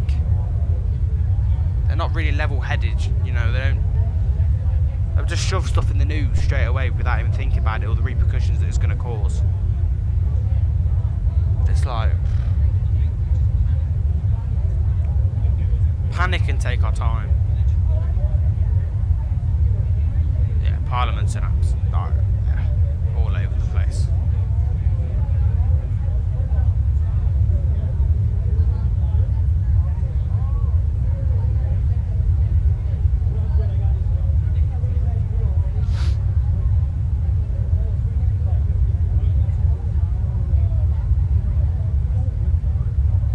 The House Secretary and stuff like that doing some crazy stuff. Yeah, it's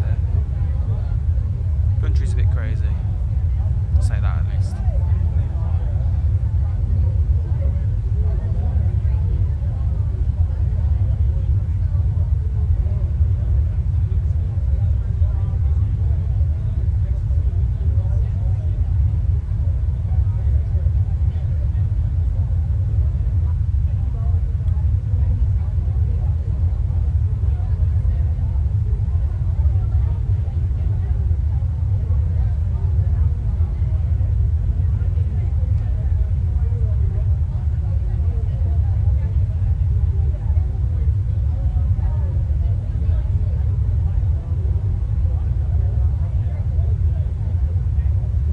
That's what I mean.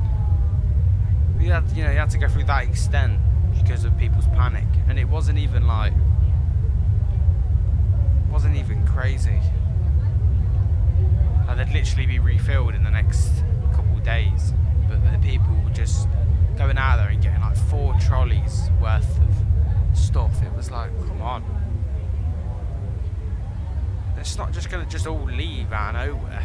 It's like, what do you actually think that's going to happen? People are nutters.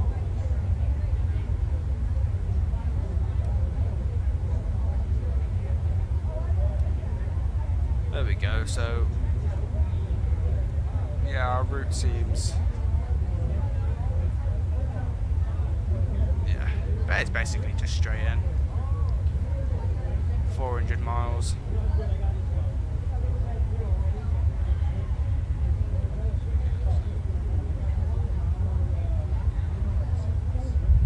They're actually really close now.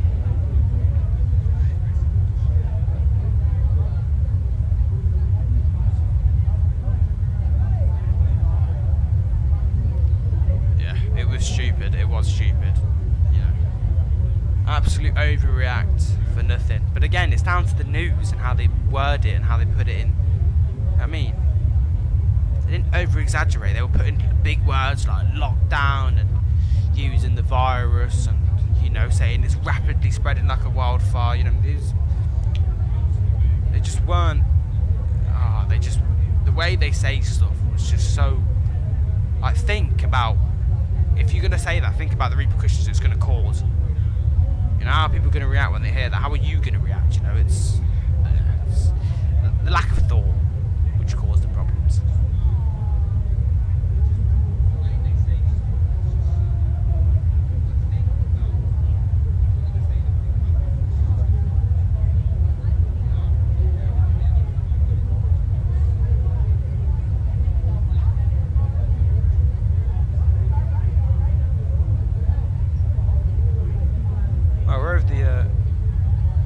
We're getting there. Yeah, getting there slowly and surely.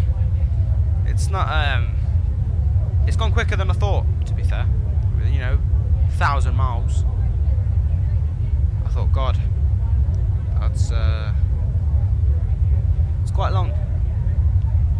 But yeah, we're already down to 300, so that's what I mean. If I did a flight that was like what, 500 miles, 600 miles, it would have just flew by.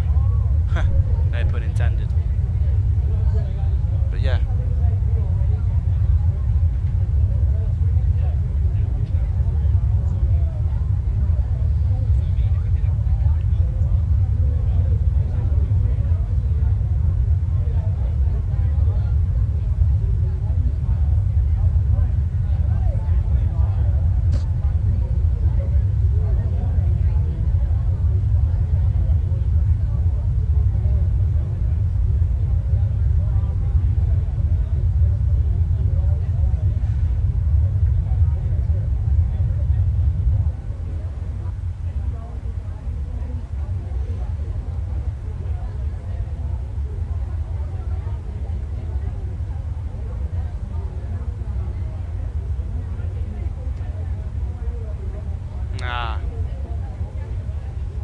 Oh, making a little turn. Oh, I'll stick you back at the window view. Alright, I'll be 2 minutes. Just gonna go make myself a drink. Back in a second.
the destination?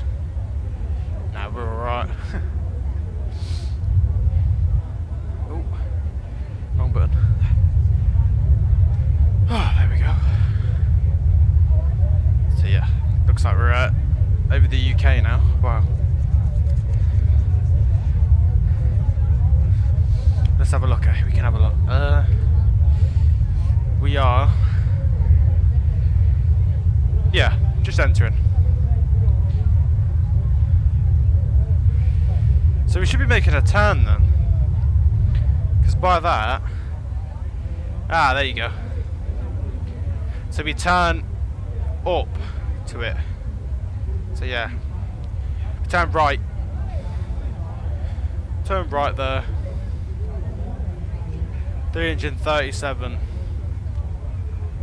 flight level. Wicked.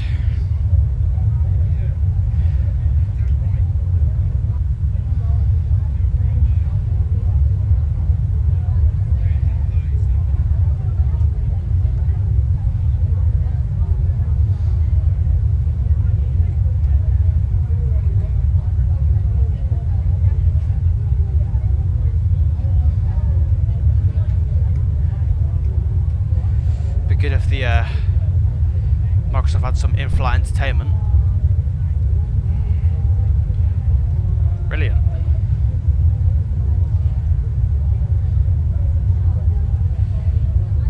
There'd probably be a bunch of dust down here. Bunch of dust, a few scratches on here. These walls wouldn't be as white, probably a bit of brown in here. You know, if we're talking realism. Oh, here we go, look. Here's the turn. Wow, I say turn.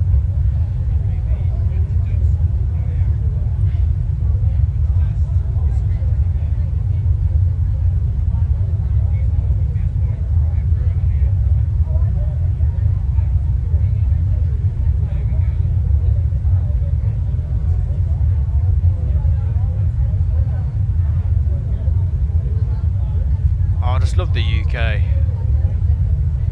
It's just such a scenic place. You got just got a bit of water there with a bunch of buildings like.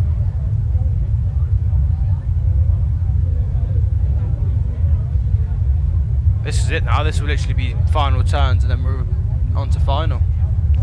That'll be it.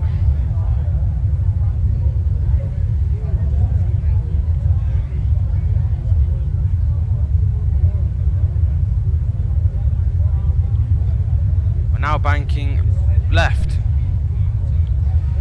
We're now straight again. What is going on?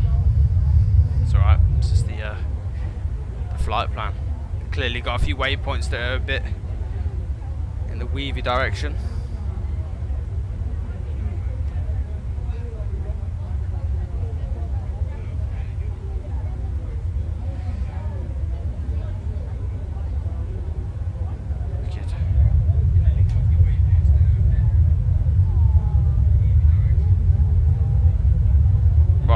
This bouncing is either... We've only got 12 knots, it can't be the wind. I don't know what's going on. We'll let the plane do its thing though. As long as it gets us to where we need to be, it'll be alright.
Clouds down there.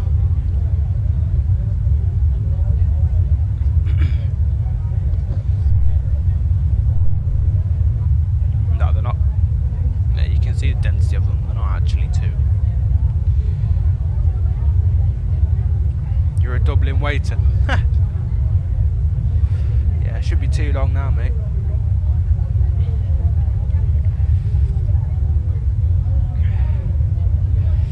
You're waiting for the connection flight and then go all the way to go back, turn it around.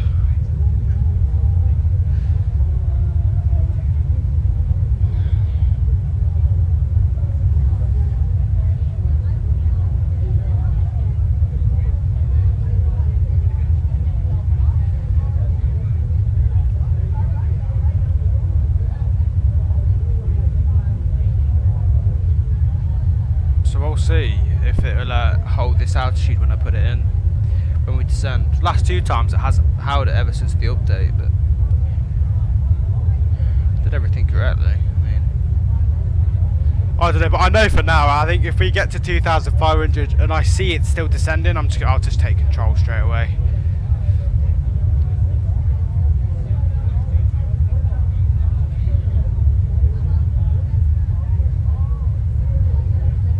I just want a nice smooth approach in.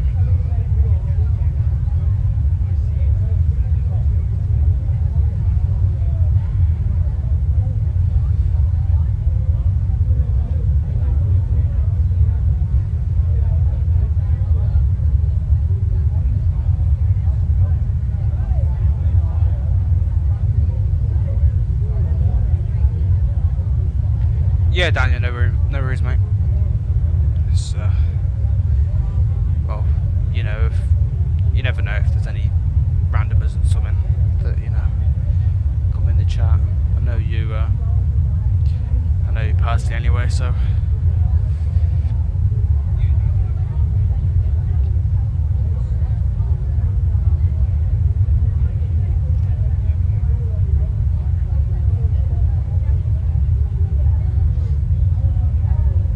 Even the spam bots, you know, YouTube likes to be a bit dodgy sometimes, so it's always good just to have someone there that can handle the problem.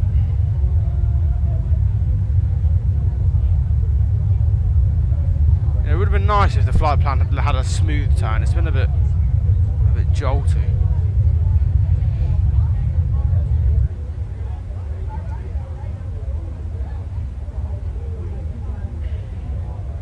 To 183, so yeah, descent's not actually too far away.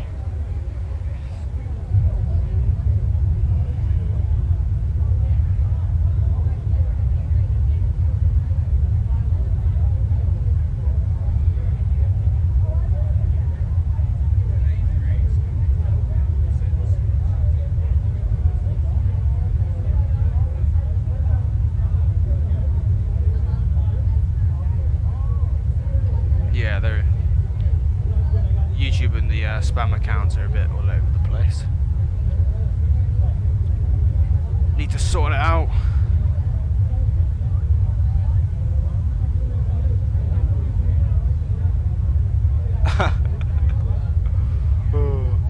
That just proves how random YouTube is.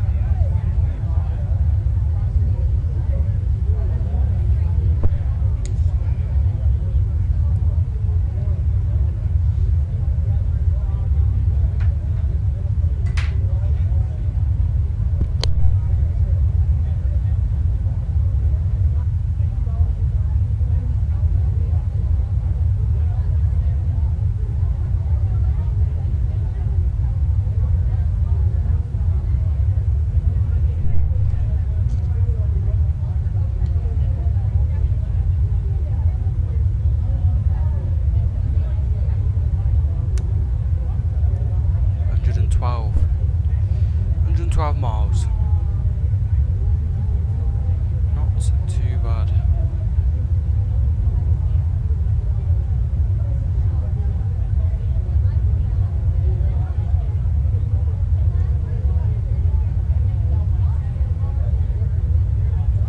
I've enjoyed having the stream on, to be fair. It's a, you know, a new environment.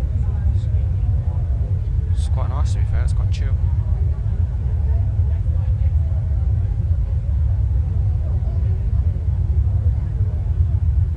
The flight seemed to happen a bit quicker.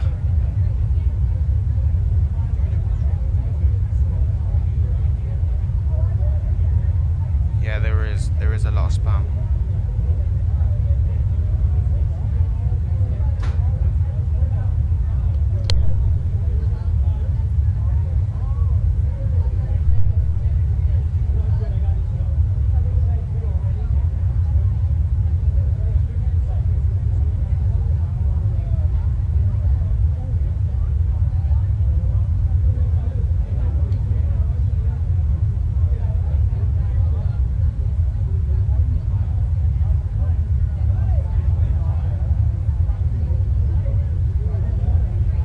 Let's have a look at these custom views again then. Oh. There we go.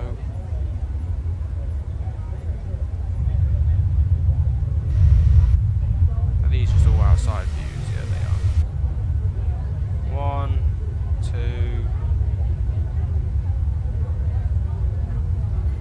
That's 3, 4, 5. That would do.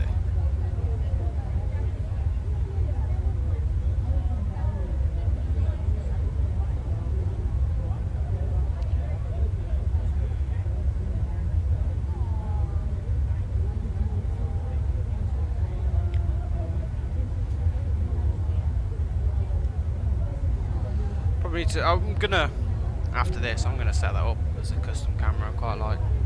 I had this before, but obviously I've changed it for a further back view. But yeah, I kind of enjoy something like this. It's quite nice.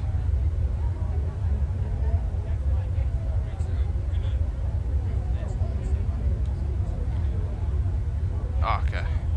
Got a few scattered dark clouds here, mate. Nothing major. Nah, it's alright. We should be alright. We should be fine. We'll face whatever comes our way. Because like, if you go, so if we look out the front, we probably see some clouds. Oh yeah. See some clouds over there. Hopefully they're not too high.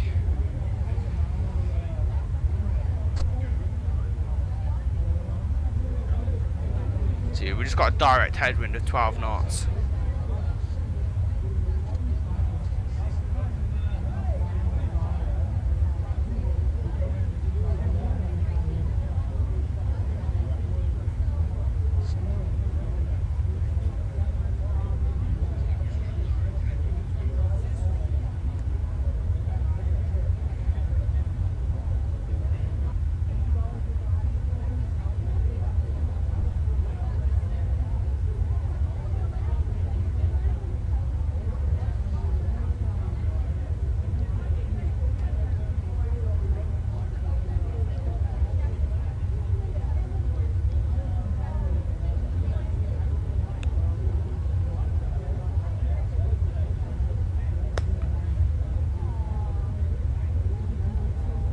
It'd be nice if it was night time, to be honest. I like night flying a lot. Night flying is fun.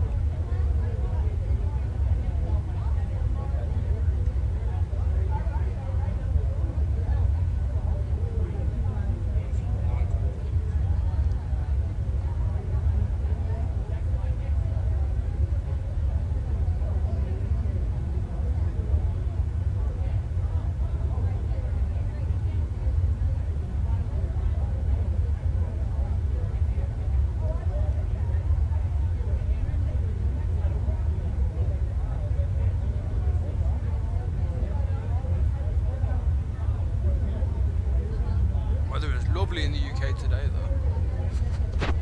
Obviously, if I had live weather on, this could be completely clear. There wouldn't be any clouds. Well, there's a few clouds by me. It probably looks like this around by me, but in some areas it would be just clear skies.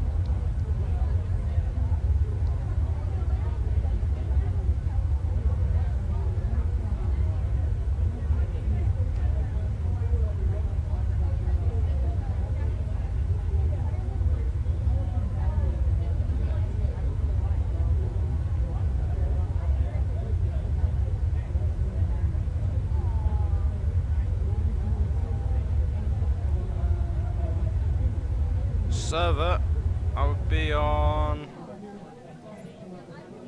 West Europe.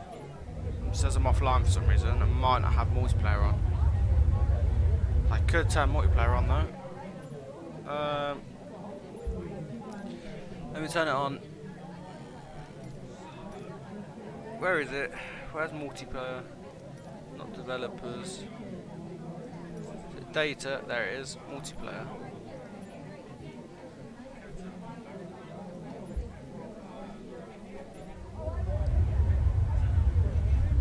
There you go. So I'm on West Europe on multiplayer.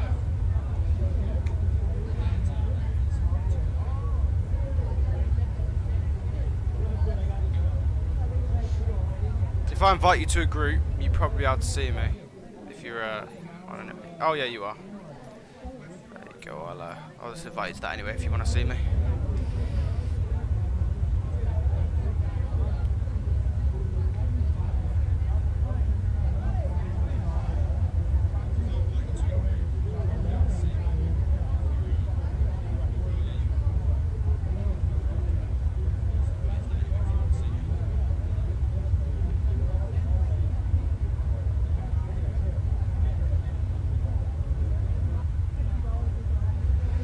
Obviously, sometimes if I do a flight like this, sometimes I'll have multiplayer off because you'll see, you're gonna just be cruising. Next thing you know, there's an F-16 going through your plane. It's like, cheers for the realism.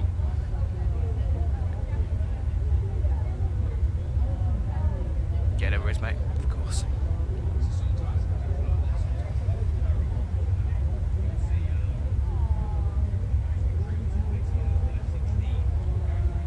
Engine 14, so oh yeah, when I'm using the standard one, actually it has this, don't it? I've just never been able to use this. I don't know, I just don't think that's comfortable for me. I don't know if it is for you, but I just can't use that. Yeah, you should be able to see me. Don't know if I have name tags on, but I'll probably see you on the ground.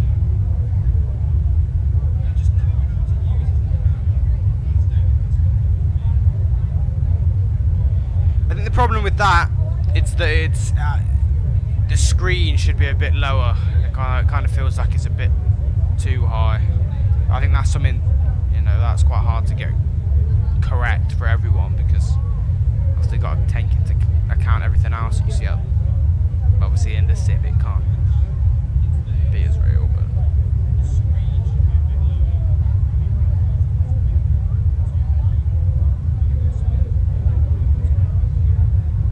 I do love the sound of this aircraft, that's something I won't get over.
Top of descent soon.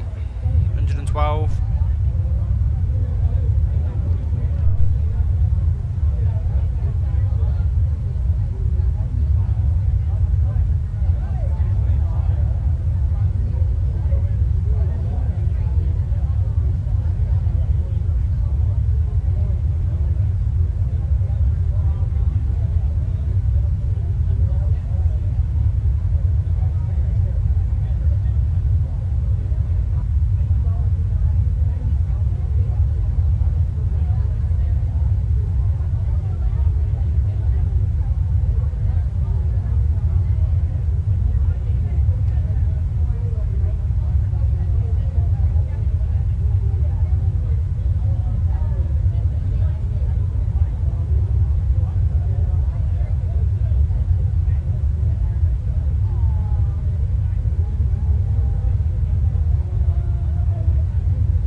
to Dublin.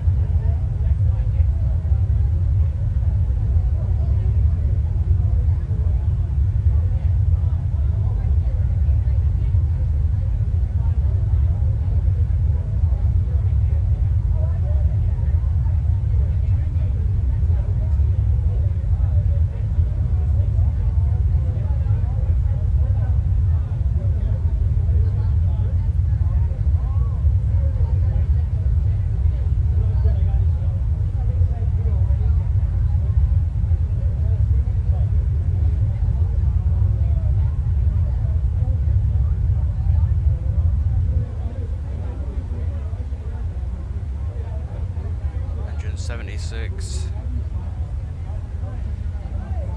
Good.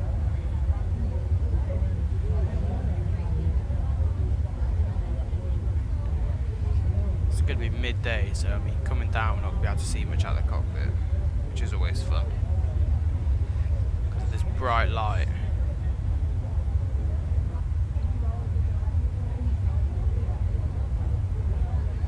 Okay, let me zoom this in. I don't need that out as much. There we go.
What I'll do now, because we're not far, I'll knock down into descent speed just so we don't have to do it. So what I'll do is I'll stick it in idle for a moment.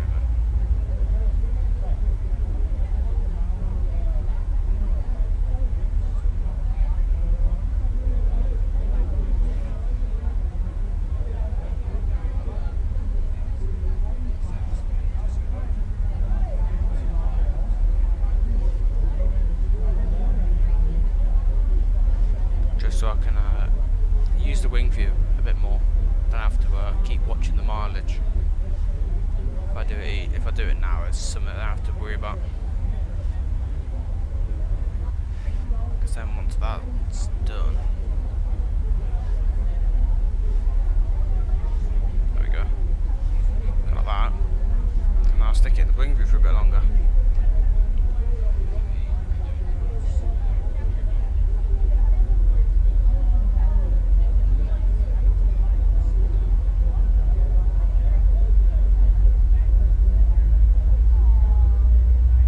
I just love the sound of the engine spoiling back up as well to reach the speed.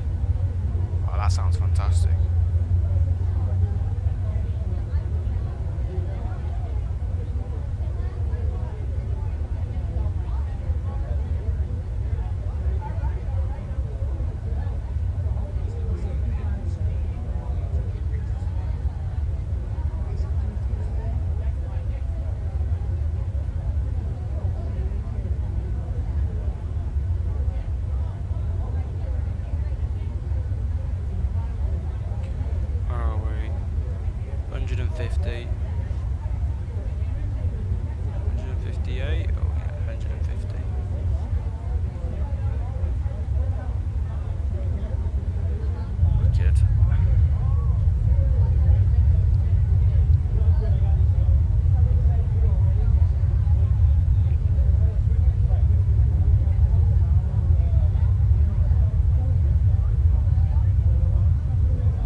Just wanted to see if, well, if we could calculate it now, how much we should descend by, but ground speed can change.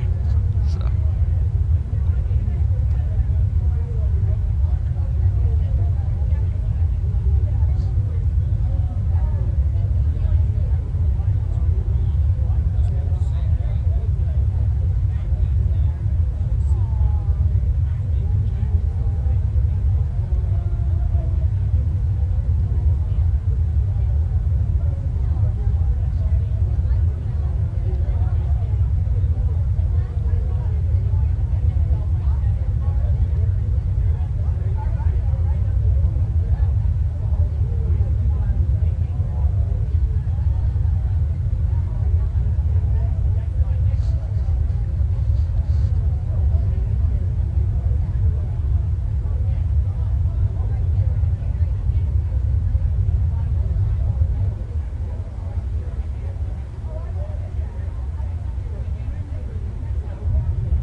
That little red box. It's quite annoying.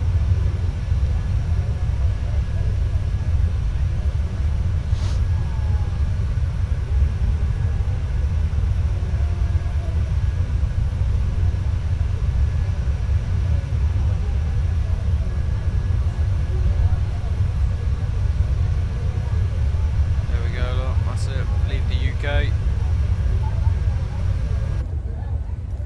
We're really close now. 125. Yeah, we're really close. Wow. Right, let me sit back up then, because it'll be descent time now.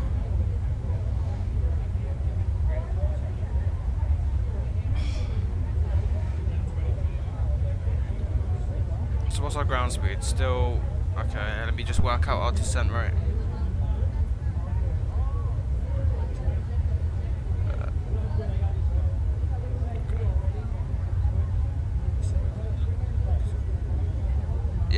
Yeah, the UK and even the livery that chose Spirit, to be fair. Okay, so it's 112. Let me just knock this down.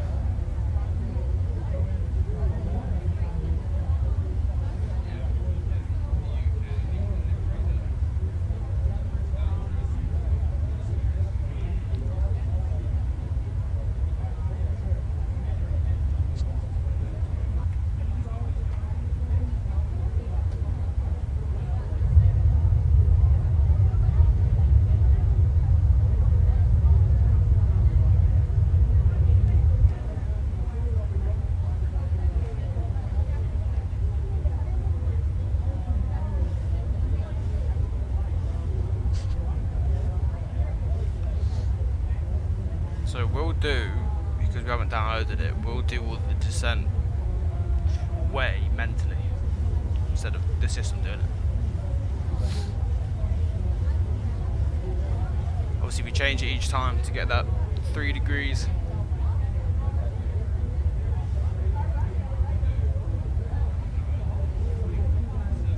There's 112. So right now we need 2,000 feet per minute. Keep the throttles, put them down to idle at the moment.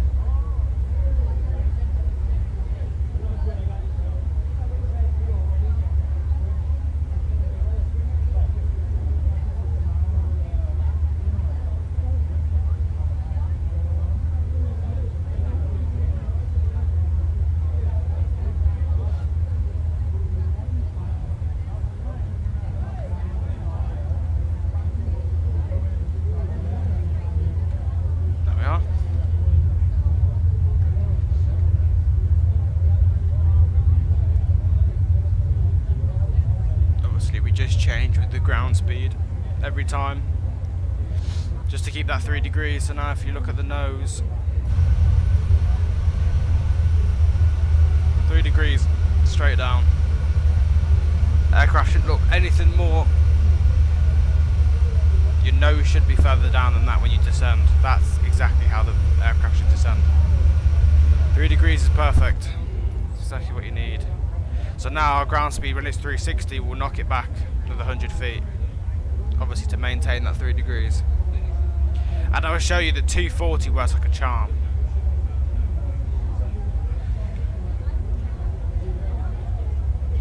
Ladies and gentlemen, in final preparation for our arrival, please make sure your seatbelts are securely fastened, window shades are open, tray tables are securely stowed.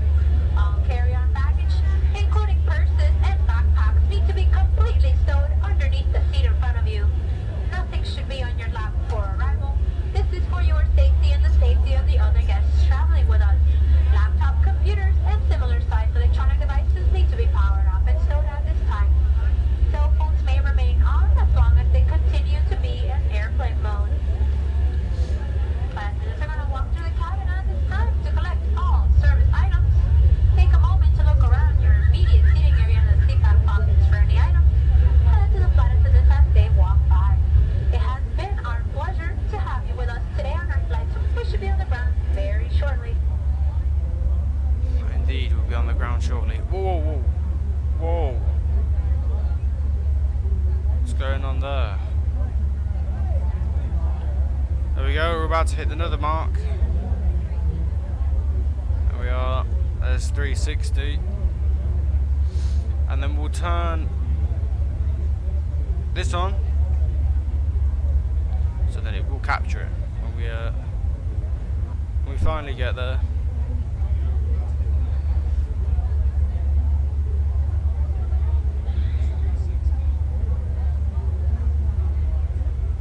The London, I left these all on. Oh well.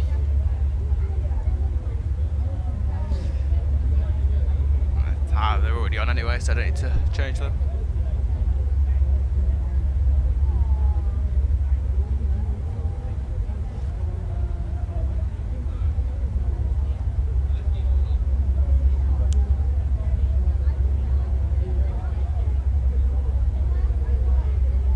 So 340 will be the next one. 340 will be the next. So by 340 we'll have 1,700 feet per minute. Again, if you look by my adjustments, the nose has not changed. And look, I'm descending. It seems like I'm descending, look, 1,800 feet per minute, which is keeping me that. So if I go back in 7 knots, I'll change it again, and it will still be 3 degrees. Works like a charm. Ground speed times 5. Best way to do it. Best way.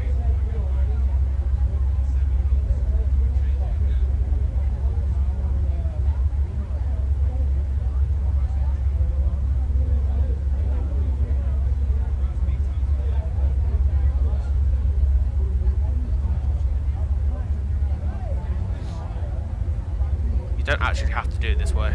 This way is a bit more effort, whereas if you can just download it off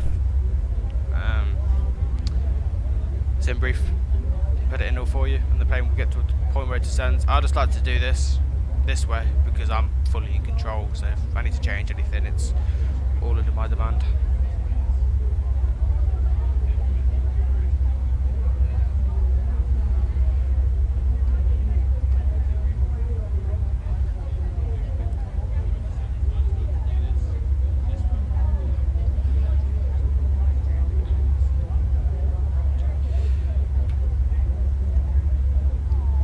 Do is while I'm here, I will stick flight recorder on so we can watch it back from different views.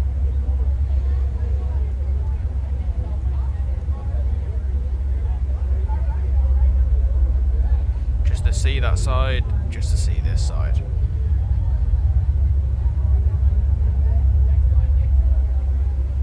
Nothing too interesting on the way to Dublin. It's the only downside to it.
Down a wing view, but there's nothing for me to see. Wait, no, I can't see anything.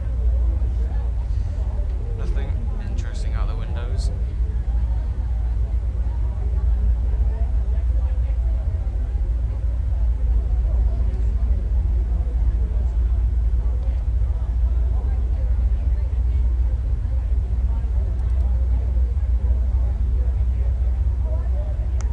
So if you see now by our calculations, or by the changes, that it will still get to 2,500 here, which is enough for the last few miles to come straight into the runway here.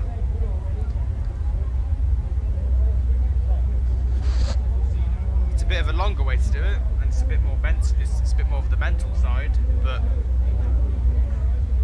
you know, I enjoy doing it this way. So.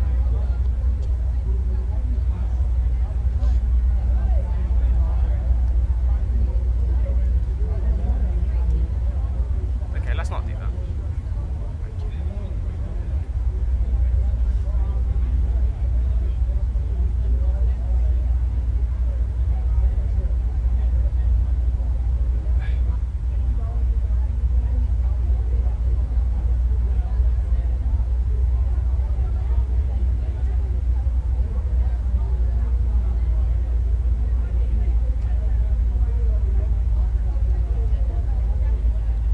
Anywhere you can change, like it keeps telling me what's what and highlighting it blue. Is there any way I can turn that off?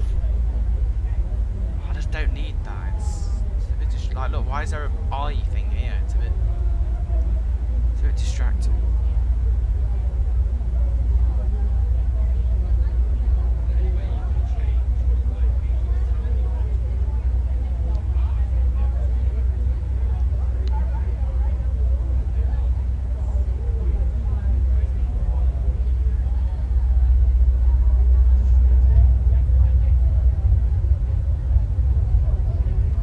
There you go, you can start to see Dublin now. You start to see Ireland anyway. There we are. All the way from Hungary.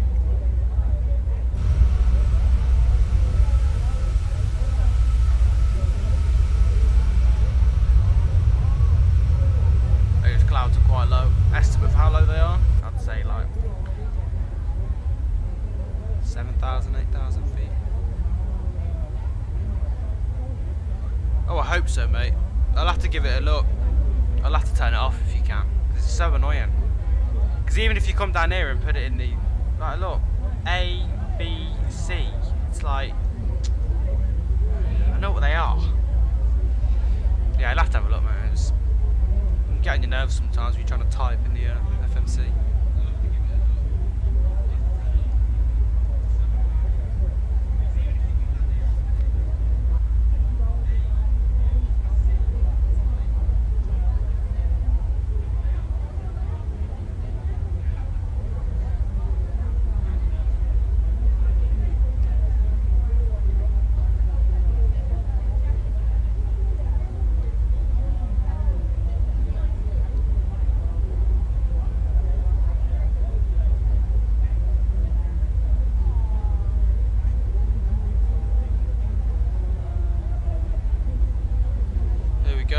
of Ireland.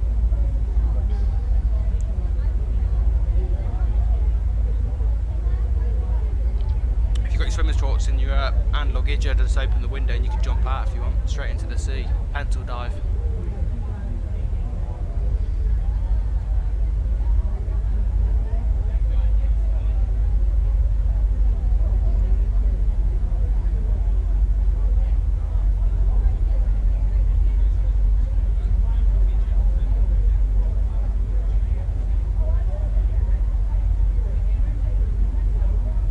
Alright, 1,400.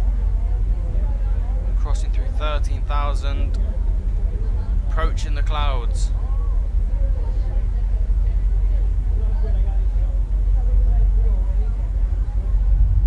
There we go. It's the one.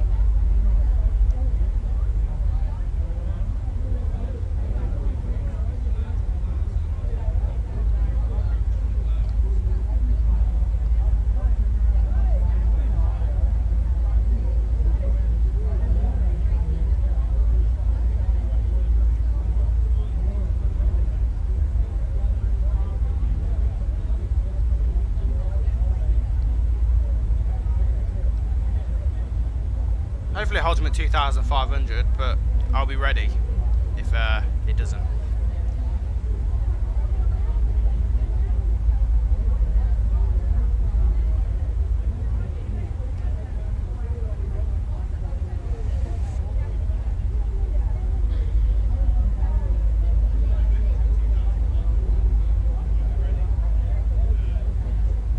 I think because it catches the localizer, I think it's, yeah, no, but it shouldn't.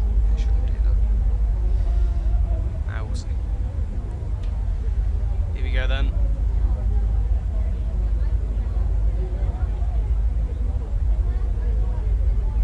Look at that.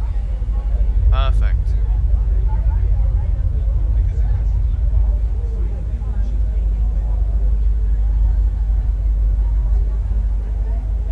I know, I'll never get over the feeling of breaking through the clouds while flying. I don't think it's something you'll ever get over, to be honest. You know what time it's. Get those back on.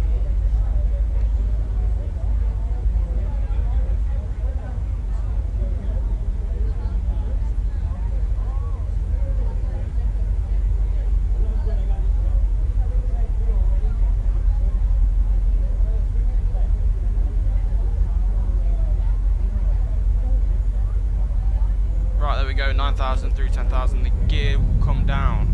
The speed is going to drop, so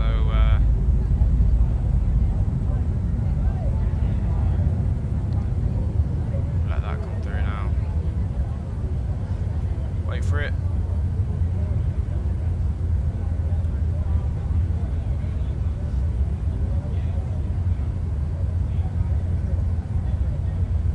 Actually, not.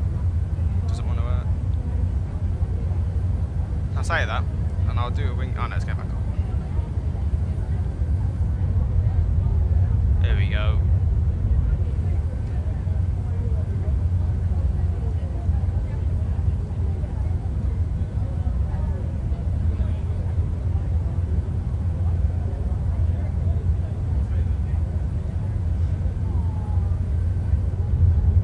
Oh, look at that.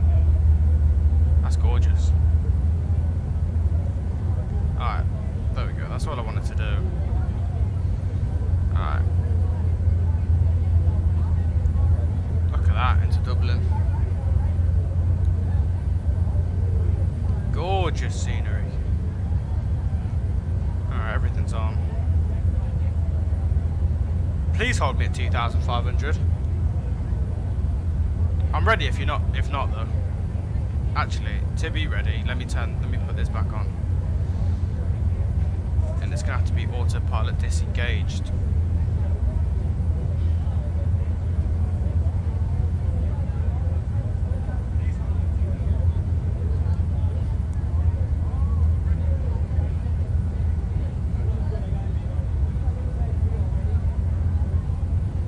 Let's knock the speed down to 220.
Can't see anything. Lovely.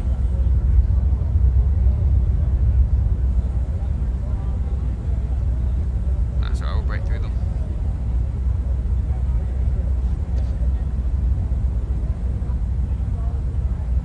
$4,000 feet. Wow, these are some low clouds.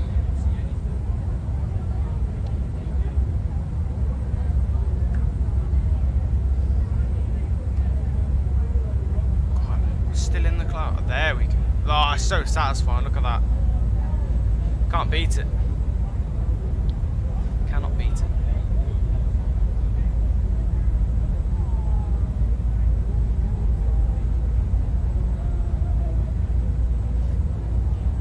There we go, final turn.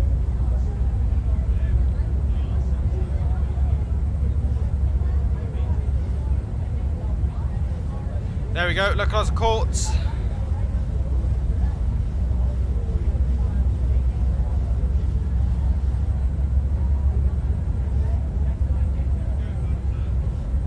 Line up with the runway.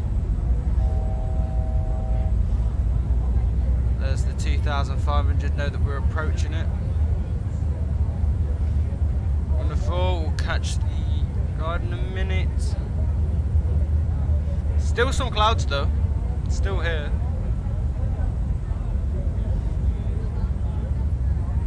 Alright. We'll knock it down to 150. 2,500. Checked.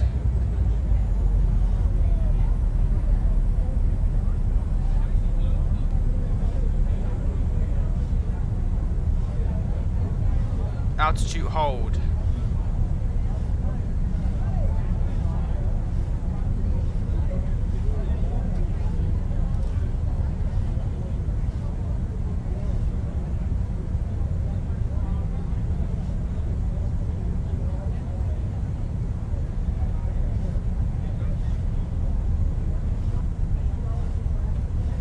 There's 25 on the flaps.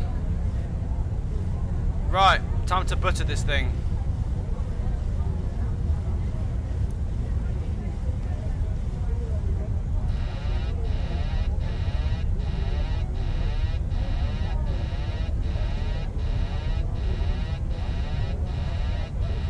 I still cannot see the runway, that's...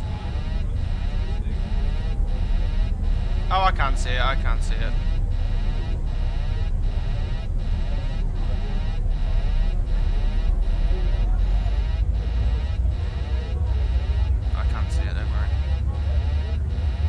Oh! Be quiet, come on. Shut up.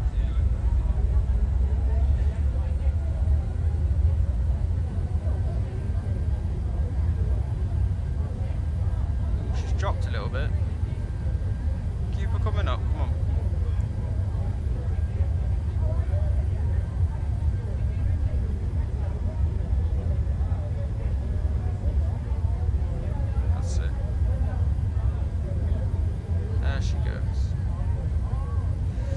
Lovely, right. That's it, that's it. The glide's captured now.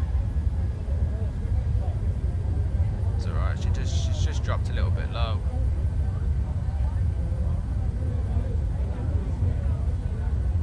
It's alright.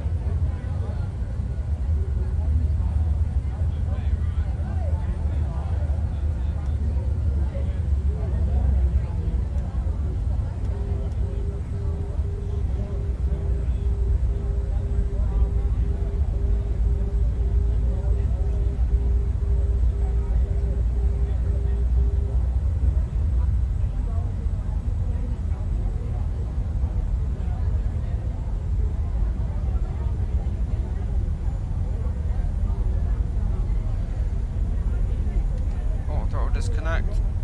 Aircraft is mine.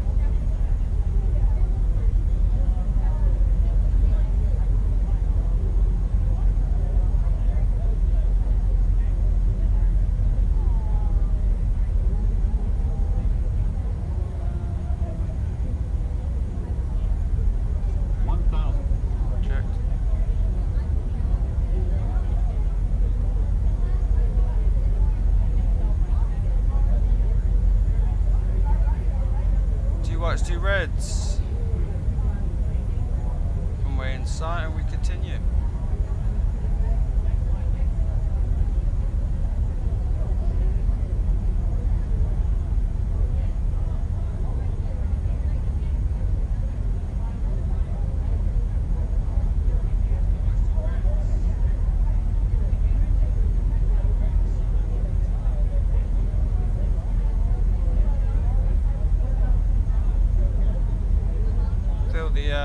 Feel the wind a little bit.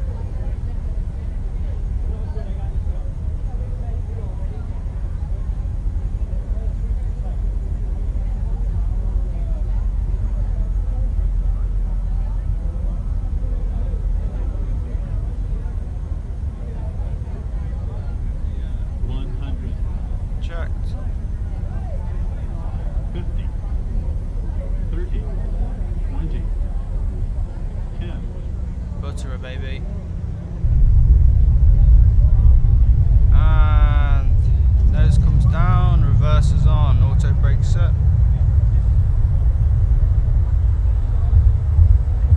Welcome to Dublin. 60 knots.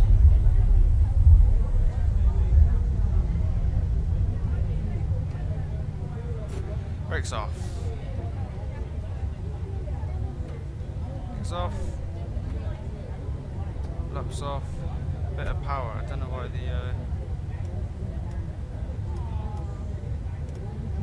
don't know what's happened there. There we are. Wow. Welcome to Dublin.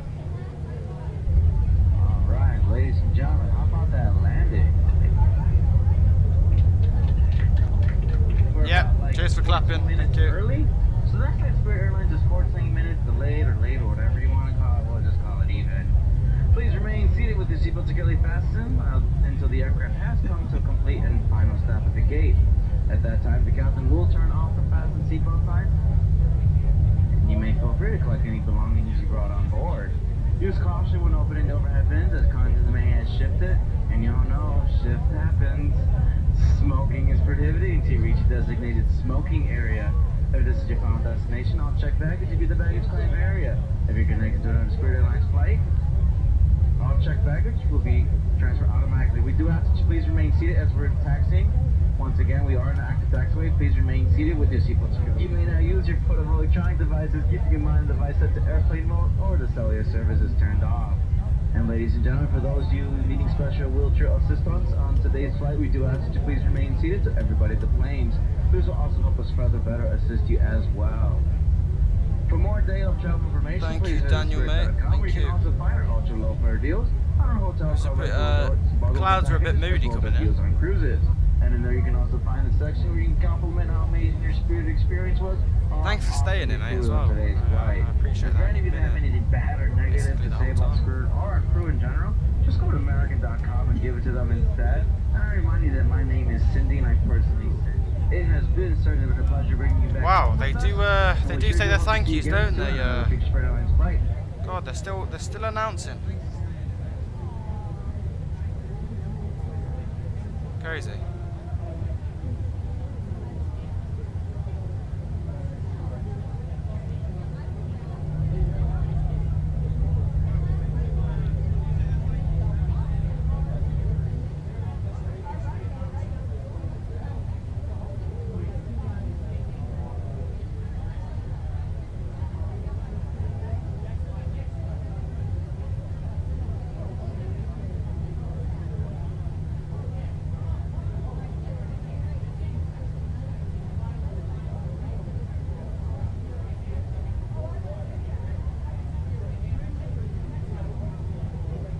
There is another aircraft over there.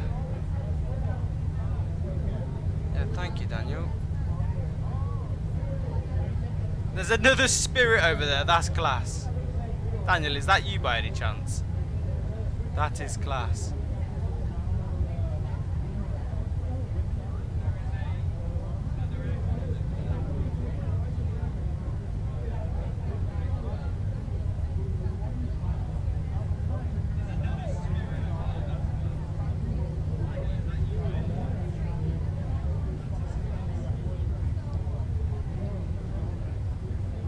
Look at that, as we turn in we see another spirit.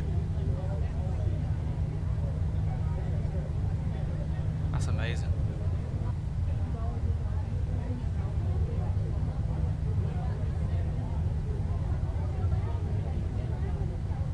Look at that.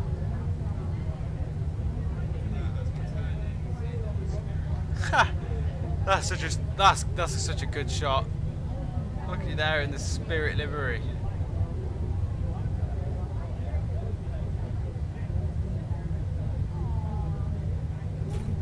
Wow. There we go.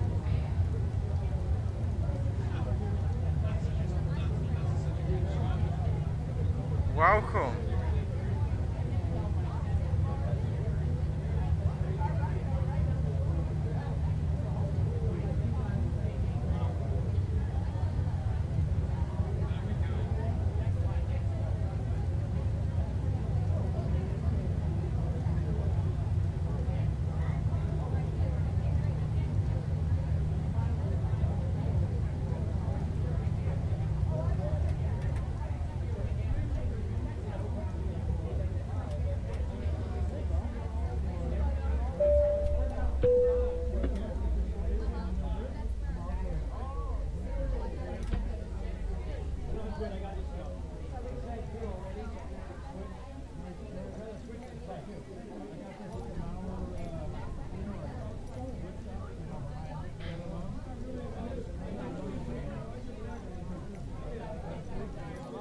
It normally opens the door.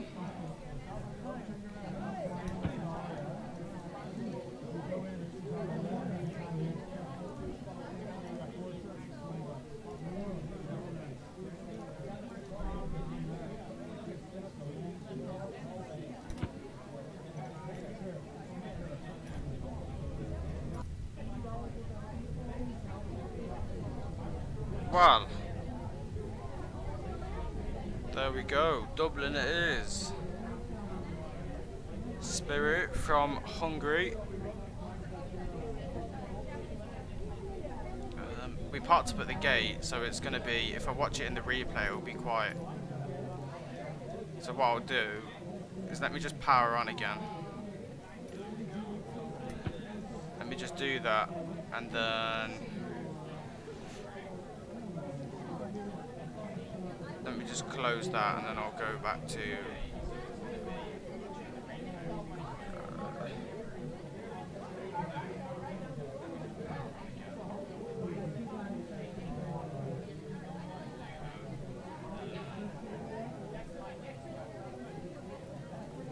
and I'll set flaps to full.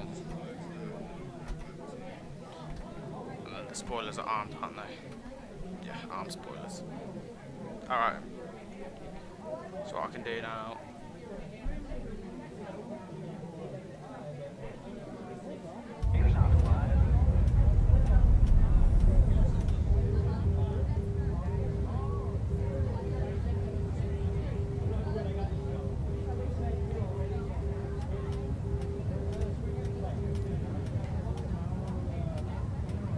Oh, there's going to be that little ticking noise because I powered down, but oh well, you can watch it from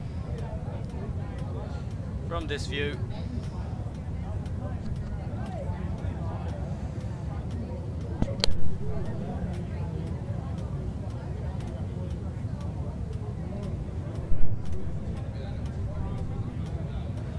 See, this is why I love coming into Dublin. It's nice. I feel the wind a little bit here though. It's getting, you can see by the wing as well, we're getting pulled over to the left a little bit.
on this one, and that's it.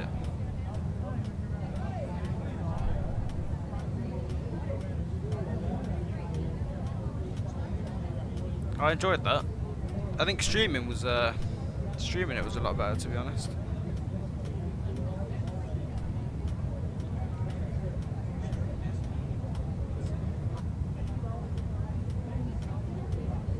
It was fun doing it this way.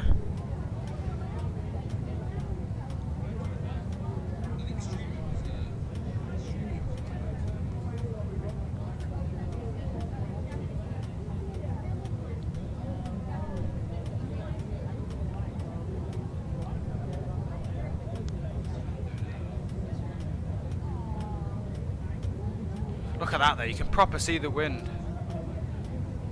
See how much I was fighting on the way down.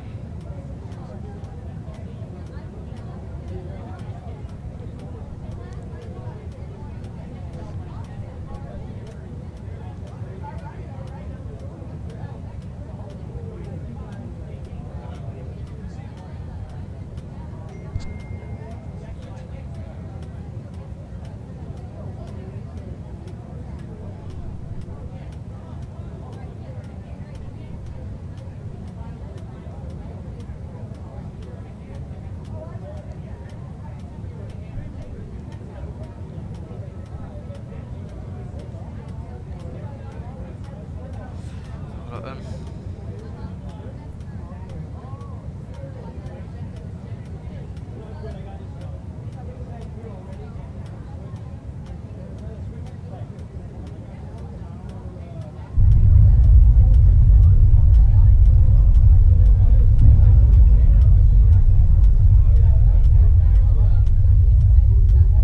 The only problem is that none of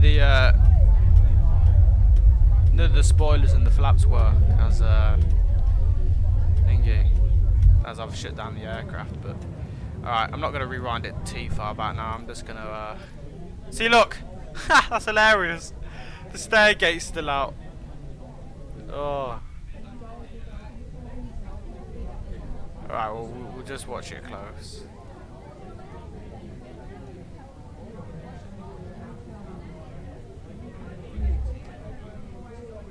There you go, look, right in the touchdown zone as well.